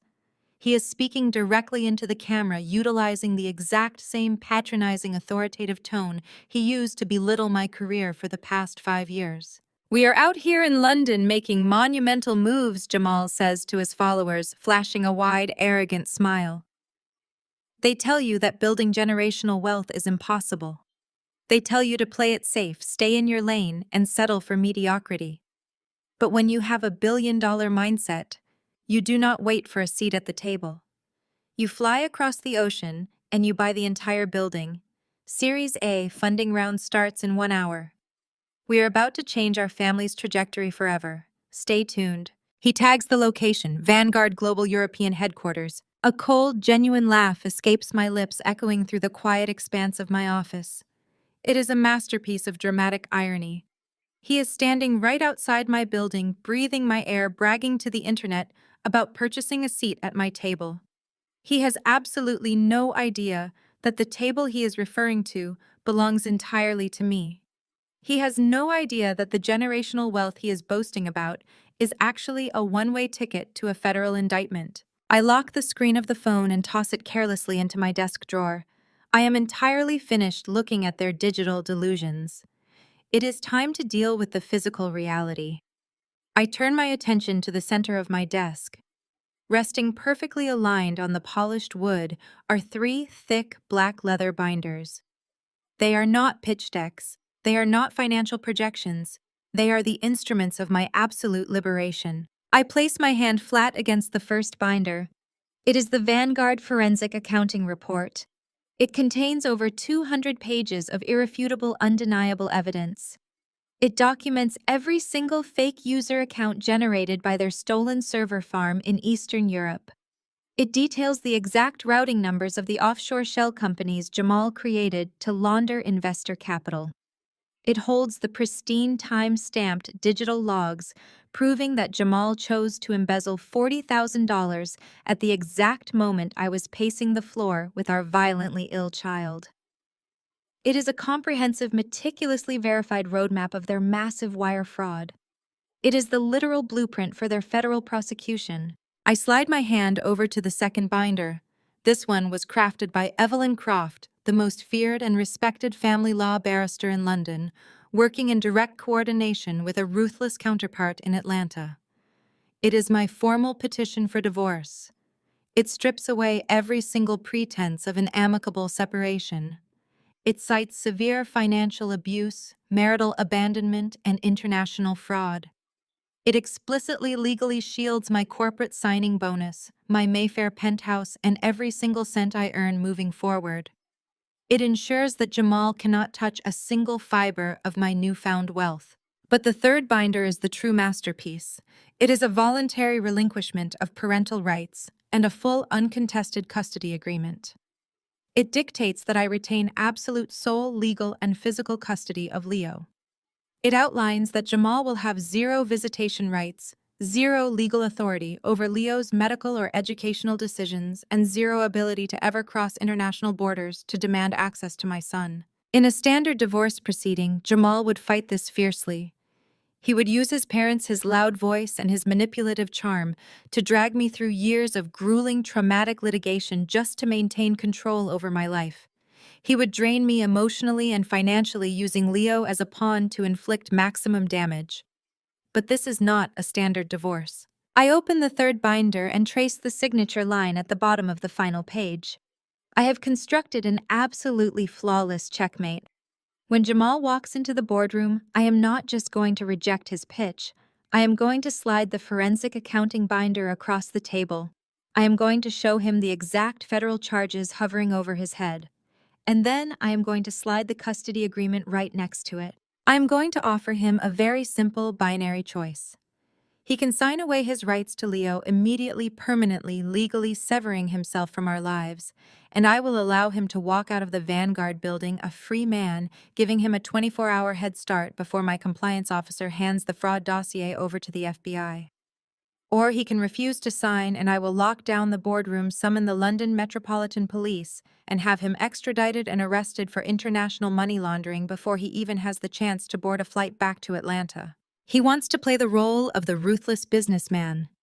He is about to participate in the most aggressive, hostile negotiation of his entire pathetic life. I check my watch. It is 8:45 in the morning. I stand up from my desk and walk over to the floor-to-ceiling window. I look down at the bustling London streets, watching the tiny figures of corporate workers moving like ants across the pavement. I think about the last 5 years of my life. I think about the nights I sat in my car in the driveway crying silently because the thought of walking into my own house and facing my husband's relentless, suffocating criticism was too heavy to bear. I think about Beatrice rolling her eyes at my career and Calvin telling me I needed to shrink myself to protect his son's fragile ego. They had pushed me into a corner, completely convinced I would simply cower in the dark. They forgot that when you back a predator into a corner, you do not break its spirit. You simply teach it how to bite back. The sharp, distinct chime of my desk intercom shatters the quiet of the office. I walk back to the desk and press the flashing silver button. "Yes, Eleanor," I say, my voice steady, betraying absolutely none of the adrenaline surging through my veins. "Good morning, Miss Wilson," my assistant replies, her British accent crisp and perfectly professional. The American startup team Trent Innovations has just arrived in the lobby. Security has cleared them, and I have personally escorted them to the main glass boardroom on the executive floor. They are currently getting settled and setting up their presentation. They requested a few moments to prepare their audio-visual equipment. "Let them have all the time they need to get comfortable, Eleanor," I reply, reaching out and resting my hand on top of the 3 leather binders. "Offer them sparkling water. Make sure they feel incredibly welcome." "Of course, ma'am," Eleanor says. "Shall I inform them that the senior vice president will be joining them shortly?" "No," I say, a slow, dangerous smile spreading across my face. "Do not tell them anything. I want it to be a surprise." I release the intercom button. The green light fades to black. I gather the 3 heavy binders into my arms, the weight of them feeling perfectly balanced and immensely satisfying. I catch my reflection in the dark glass of the window one last time. My tailored navy suit is immaculate, My hair is pulled back into a sharp, severe style. There is not a single trace of the exhausted, accommodating suburban wife left in my eyes. I turn my back on the London skyline, pull open the heavy oak door of my office, and step out into the hallway. The executive corridor is completely silent, the plush carpets absorbing the sound of my footsteps as I walk deliberately toward the glass boardroom at the end of the hall. They are sitting in there right now, adjusting their cheap ties, practicing their stolen buzzwords, completely convinced they are about to conquer the world. I reach out and grip the cool metal handle of the boardroom door. It is time to execute. I push open the heavy oak doors and step into the vast temperature-controlled expanse of Vanguard Global's primary executive boardroom. The room is a masterpiece of modern corporate intimidation, featuring a massive table carved from a single slab of black marble, surrounded by floor-to-ceiling windows that offer a dizzying, vertigo-inducing view of the London skyline. Seated along the right side of the marble table are three senior European board members, silent, impeccably dressed men who serve as my secondary acquisition advisors. They do not speak. They are simply there to observe the execution. Seated directly across from them, clustered together like frightened animals in a thunderstorm, are Trent, Chloe, and Jamal. The visual contrast is almost painfully comical. Despite the $50,000 they extracted from Calvin and Beatrice, Trent and Jamal look entirely out of place. They are sweating profusely inside cheap, overly tailored suits that clearly came off a rack rather than a bespoke tailor. Chloe is sitting rigidly between them, desperately clutching a brand new, glaringly obvious designer handbag, her eyes darting nervously around the imposing room. They are fidgeting, checking their watches entirely, expecting an elderly, distinguished European executive to walk through the doors and hand them a blank check. They do not expect me. The moment I cross the threshold, the oxygen instantly evaporates from the room. Jamal's jaw actually drops, his mouth hanging open in a silent, grotesque portrait of pure shock. Chloe turns an alarming shade of translucent white, her manicured fingers turning white knuckle as she grips her expensive bag. Trent, however, possesses a specific kind of arrogant stupidity that completely overrides his basic survival instincts. He blinks rapidly, his brain entirely misfiring as he tries to process my presence in this elite sanctuary. Leaning heavily into his usual brand of racist, misogynistic condescension, he forces a nervous, patronizing chuckle. "What are you doing here?" Trent stammers, his voice echoing awkwardly against the glass walls. "Did they hire you to serve coffee?" The three European board members do not move a muscle, their faces carved from stone, watching the profound disrespect unfold. I do not raise my voice. I do not show a single ounce of emotion. I walk with deliberate, measured steps past the junior analysts, past the silent executives, straight to the absolute head of the black marble table. I reach into the inner pocket of my tailored navy blazer and extract my solid titanium Vanguard Global Executive Identification card. I drop it flat onto the marble. The heavy metallic clack echoes like a gunshot. "I am not serving coffee, Trent," I say, my voice cutting through the air with lethal, icy precision. "I am the Senior Vice President of European Acquisitions, and I am the one deciding if your fraudulent company gets $10 million or if every single one of you leaves this building in handcuffs." Panic, absolute and unfiltered, violently seizes Trent's features. His eyes dart frantically from my face to the titanium ID card, and then to the silent European executives lining the wall. His mind completely fractures under the weight of the reality he is refusing to accept. In a desperate, pathetic display of denial, he lunges forward aggressively, stabbing at the keyboard of his laptop, attempting to bypass me entirely. "Gentlemen," Trent stammers, sweat literally dripping from his forehead onto the polished marble as he addresses the silent board members. "Let us begin the presentation. As you can see by our synergistic integration metrics, Trent Innovations is poised to dominate the global blockchain market. We have incredible user retention data." I do not let him finish the sentence. I press a single button on the master control console hidden beneath the lip of my desk. The massive high-definition presentation screen spanning the entire wall behind me instantly flashes to life. But it does not display Trent's carefully curated buzzword-filled pitch deck. It displays the Vanguard Forensic Accounting dashboard. The screen is completely saturated in bright flashing crimson red. Massive graphs routing numbers and offshore account flags illuminate the dark room. You have zero user retention, Trent. I state, my voice projecting effortless, devastating authority. Because you have zero users. I tap the console again. The screen zooms in on a specific block of data. Every single IP address registered to your beta software originates from an automated illicit server farm located in Eastern Europe, purchased 3 months ago with a stolen corporate credit card. You paid a hacker to generate 80,000 phantom bots to create the absolute illusion of market demand. You do not have a community. You have a digital ghost town. Trent sinks back into his chair, his breathing turning ragged, his eyes wide with raw terror as he stares at the undeniable proof of his federal crimes broadcasted in high definition. But I am just getting started. I press another button, and the screen shifts to a complex web of financial ledgers. This, I announce, gesturing to the sprawling digital map, is your balance sheet. You presented this to our screening algorithms as proof of robust operational revenue. But Vanguard does not just read numbers. We trace them. I point directly at a cluster of highlighted transactions. Over the past 6 months, you have secured hundreds of thousands of dollars from private investors in Atlanta, Georgia. Friends, country club associates, and vulnerable family members who believed your lies.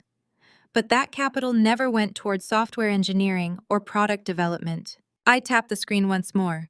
The final damning piece of the puzzle locks into place. You funneled the investor capital through a labyrinth of phantom shell companies claiming them as operational expenses and then routed the money directly back into your personal checking accounts. You are not operating a tech startup. You are operating a highly illegal, meticulously documented Ponzi scheme. Chloe suddenly erupts from her chair. The sheer magnitude of the exposure shatters her fragile manufactured composure. Her face is twisted into an ugly mask of desperation and defensive rage. "You are a liar!" Chloe screams, her voice echoing shrilly through the pristine corporate space. "You are just a bitter, jealous ex-wife trying to ruin my husband because you could never support his genius. You fabricated all of this just to get back at Jamal." I turn my gaze slowly toward Chloe. I do not raise my voice. I simply press one final button on the console. The massive screen behind me shifts perfectly to a highly magnified, undeniable bank statement. It is a direct wire transfer receipt. "Your husband did not achieve genius, Chloe." I say, my tone stripped of all humanity. "And you are not a supportive wife. You are an active, documented accomplice to federal wire fraud." I point to the glowing numbers on the screen. 4 weeks ago, a phantom consulting fee of exactly $50,000 was wired from a Trent Innovations shell company directly into your personal private checking account. 48 hours later, you spent that exact amount at a luxury designer boutique in Atlanta. I slowly lower my hand and look directly at the expensive bag currently clutched against her chest. "I hope you kept the receipt for that handbag, Chloe. The federal authorities are going to require it for asset forfeiture." Chloe lets out a strangled, breathless gasp. The color drains completely from her face. She drops the designer bag onto the floor as if it is physically burning her skin. She collapses back into her chair, covering her face with her trembling hands, the devastating reality of her impending prison sentence finally crushing her delusions of grandeur. Trent is now openly hyperventilating his chest, heaving his hands, gripping the edge of the marble table as he stares blankly at the screen. He has been entirely dismantled. But Jamal refuses to surrender. The narcissistic, arrogant core of his personality simply cannot accept defeat at the hands of the woman he viewed as his subordinate. He shoots up from his chair, his fist slamming violently down onto the black marble, his face contorted in a mask of pure, unadulterated rage. "You are going to approve this deal!" Jamal roars, his voice bouncing aggressively off the glass walls. "I do not care what your little computer program says. We are family, Maya. You are my wife. You owe me this. You are going to sign that term sheet right now, and you are going to fund this company." I look at him. I do not flinch. I let out a low, cold, genuinely amused laugh. Jamal interprets my laughter as a challenge. He leans across the table, spittle flying from his lips, playing the absolute final pathetic card he believes he holds. If you do not sign that approval right now, I swear to God I will take you to international court. Jamal threatens, his eyes wild and desperate. I will expose you to your precious board members. I will destroy your entire corporate career. And then I am going to call my lawyers, and I am going to take Leo away from you forever. You will never see your son again. Do you understand me? Sign the paper. The silence in the boardroom is absolute.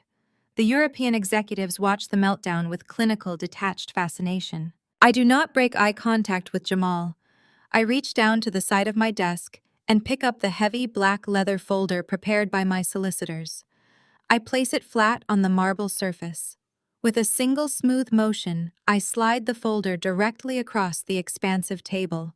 It glides perfectly over the polished stone, coming to a halt precisely inches from Jamal's trembling hands. "We aren't family, Jamal," I say, my voice echoing with terrifying absolute finality. "And as of today, we aren't married either." Jamal stares down at the black folder. His hands are shaking violently as he reaches out and flips open the heavy leather cover. Resting on top is a drafted, meticulously detailed report addressed directly to the United States Securities and Exchange Commission and the Financial Crimes Division of Interpol. Beneath it is a heavily stamped, finalized international decree of divorce, severing all financial ties and protecting every single asset I currently own. But it is the final document that completely breaks him. It is a highly restrictive, ruthless custody relinquishment agreement. It grants me absolute sole primary rights to Leo, completely revoking any legal, physical, or visitation rights Jamal might ever attempt to claim. I lean forward, resting my forearms on the cool marble, looking at the completely cornered animal standing before me. "You are going to pick up a pen, Jamal?" I instruct, my words slicing through the silence like a scalpel. "You are going to sign those custody papers granting me full primary rights and legally waiving all claims to my assets, my income, and my son. If you do not sign that document right now, my compliance officer sends this entire dossier straight to the federal authorities." I pause, letting the absolute weight of his destruction settle over him. "If you do not sign, none of you will ever board a flight back to America. You will be arrested in this lobby, extradited, and imprisoned." Jamal slowly turns his head, looking desperately at Trent for a way out, for a brilliant lie, for a final lifeline. But Trent is completely incapacitated, rocking slightly in his chair, gasping for air in the throes of a massive panic attack. Chloe is openly sobbing her tears, ruining her expensive makeup, finally understanding that her luxurious, arrogant lifestyle was built entirely on a foundation of federal crimes that are now fully, completely exposed. There is no one left to save him. Calvin's golf buddies cannot intervene. Beatrice's country club gossip cannot alter the facts. His fake $10 million valuation has evaporated into thin air. I reach into my pocket, withdraw a sleek silver fountain pen, and toss it onto the table. It clatters loudly, rolling perfectly to a stop right beside the custody agreement. I tap my fingernail against the marble. "You have exactly 60 seconds, Jamal." I say, my eyes locked onto his shattered expression. Tick-tock. Jamal stares at the silver pen. His chest rises and falls in rapid, shallow breaths. He slowly reaches out his fingers, completely trembling, as he picks up the pen. The heavy, suffocating reality of his total, absolute defeat finally crashes down on him, burying him entirely under the weight of his own arrogance. The heavy silver fountain pen feels like an anvil in Jamal's hand. The polished metal catches the harsh fluorescent lighting of the boardroom, reflecting a microscopic glare into his bloodshot eyes. He looks at me, searching my face for a single shred of the woman he thought he controlled. He is looking for the accommodating, exhausted wife who used to swallow her pride to keep the peace. He finds absolutely nothing. He looks at the European executives sitting silently along the wall, realizing they are entirely complicit in his execution, acting as silent witnesses to his complete unraveling. He looks at Trent, who is currently clutching his own chest, gasping for shallow breaths as a full-blown panic attack ravages his nervous system. There is no brilliant pivot left to make. There is no corporate jargon that can talk his way out of federal prison. The silence in the room is deafening, broken only by the rhythmic ticking of my Cartier watch. 50 seconds, Jamal. I say, my voice perfectly level. He swallows hard, his Adam's apple bobbing in his throat. His hand descends toward the pristine white paper of the custody agreement. The tip of the pen hovers over the signature line. His entire arm is shaking so violently that he has to brace his wrist with his free hand just to stabilize the point of the pen. With a jagged, frantic motion, he scrawls his name. He flips to the next page, signing away his financial claims. He flips to the divorce decree, his signature growing progressively more chaotic with every single stroke. He initials the addendums. He initials the waivers. Every scratch of ink against the heavy cardstock is the sound of my absolute liberation. He drops the pen. It clatters against the black marble and rolls away.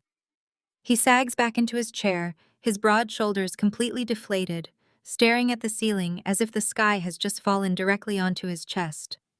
I do not offer a word of comfort. I do not gloat. I simply reach across the table, collect the stack of documents, and slide them neatly into my leather briefcase. The transfer of power is officially legally complete. I reach beneath the lip of my desk and press the red security button on my master console. Less than 10 seconds later, the heavy double doors of the boardroom swing open. 4 Vanguard Global Security officers dressed in immaculate dark suits step into the room. They are highly trained, highly intimidating professionals who do not ask questions. Escort these individuals out of the building. I instruct the lead officer, my tone brisk and administrative. Confiscate any temporary visitor badges. They are permanently blacklisted from all Vanguard Global properties worldwide. If they attempt to re-enter the premises, detain them and contact the local authorities. The security guards move with swift, terrifying efficiency. They step up behind the chairs of my former family members. Trent is practically hauled to his feet by his armpits, his legs wobbling beneath him as he stares blankly ahead. Chloe is a catastrophic mess. She is sobbing uncontrollably, mascara running down her cheeks in dark, jagged streams. She attempts to grab her designer handbag from the floor, her fingers slipping on the leather in her blind panic. Jamal stands up slowly. He does not look at me. He keeps his eyes glued to the floor, his entire posture radiating the profound, crushing humiliation of a man who has been entirely stripped of his ego. The security detail flanks them, marching them out of the boardroom down the long, silent executive corridor and into the waiting elevator. The heavy chrome doors slide shut, sealing them away. I sit back in my chair and take a slow, deep breath of the crisp, heavily filtered air. The poison is finally out of my system, but my work is not entirely finished. I turn back to my monitors and access the Vanguard Global Risk Assessment database. I log Trent Innovations Limited Liability Company into the International Registry of Fraudulent Entities. This algorithmic blacklist is shared among every major financial institution, venture capital firm, and investment bank across the globe. Within 60 seconds, Trent and Jamal are rendered financially radioactive. No reputable bank will ever issue them a business loan. No legitimate investor will ever take their meeting. Their fraudulent empire is burned to the ground and the earth is heavily salted. The shockwave of their failure crosses the Atlantic Ocean and strikes Atlanta with the force of a tactical missile. Without the $10 million Vanguard investment, the house of cards instantly collapses. The subprime lender who issued the predatory reverse mortgage to Calvin and Beatrice does not care about family legacies or country club reputations. They only care about their money. When the first exorbitant interest payment is missed, the lender aggressively calls in the loan. Denise keeps me thoroughly updated on the spectacular fallout. The grand, sprawling suburban home where Beatrice had proudly hosted that dreadful anniversary dinner, the exact same dining room where they had mocked my career and told me to shrink myself, is unceremoniously foreclosed upon. The bank seizes the property. Neighbors stand on their manicured lawns, watching in hushed, scandalous delight as moving trucks arrive to pack up Calvin and Beatrice's belongings. The country club immediately revokes their membership due to unpaid dues. They are entirely exiled from the affluent society they worshipped, forced to move into a cramped, depressing apartment complex on the outskirts of the city, their retirement completely wiped out by their blind devotion to their golden sun. Exactly 3 weeks later, my private phone lights up with an unknown Atlanta number. I let it go to voicemail. When I listen to the recording later that evening, I hear the high-pitched, frantic voice of Chloe. The arrogant, condescending tone she utilized to mock my corporate wardrobe is entirely gone. She sounds breathless, pathetic, and utterly desperate. Maya, please, Chloe begs into the receiver, her voice breaking. Please call me back. Things are really bad here. Trent's name is on some kind of industry blacklist. He cannot even get an interview at a basic IT help desk. The banks froze all of our accounts because of the fraud investigation. We are facing total bankruptcy. I am trying to apply for a shift supervisor position at the retail mall just to pay for our groceries, and I need a professional character reference. Please, Maya.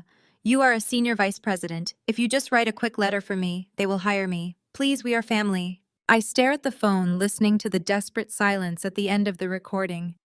She actually had the audacity to invoke the word family after she had sat in my home, drank my wine, and cheered while her husband planned to steal my son. I smile a genuine, warm expression of absolute peace and hit the delete button. The voicemail vanishes into the digital ether. 1 year later. The London air is crisp, carrying the scent of rain and blooming hydrangeas. I am standing on the sprawling glass balcony of my Mayfair penthouse, holding a mug of premium roasted coffee. The city's skyline glitters before me, a vast, beautiful expanse of opportunity and power. Inside the spacious sunlit living room, Leo is sitting on a plush rug, building a massive, brightly colored block tower. He is taller now, his laughter echoing freely through the open space. He is enrolled in a prestigious, highly secure international academy just a few blocks away. He is surrounded by warmth, stability, and absolute safety. He does not remember the screaming matches in Atlanta. He does not know the fear of financial insecurity. He only knows peace. My career at Vanguard Global has ascended to unprecedented heights.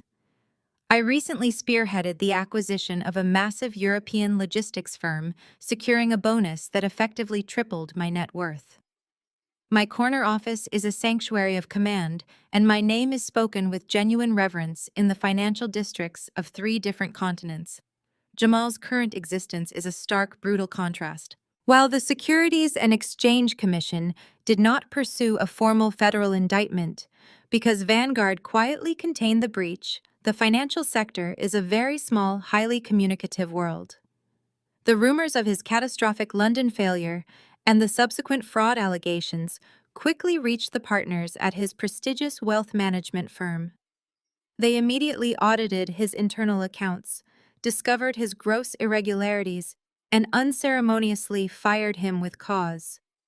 He was stripped of his corporate title, his luxury company car, and his 6-figure salary. Denise recently informed me that Jamal is currently working a mid-level, high-pressure sales job for a regional insurance provider. He lives alone in a tiny, depressing studio apartment near the highway, struggling to afford his basic living expenses. The arrogant, dominating patriarch who once demanded complete submission from his wife has been reduced to a quiet, invisible man entirely forgotten by the corporate world he once claimed to rule. I take a slow sip of my coffee, watching the morning sun rise over the River Thames. I look back on the journey that brought me here.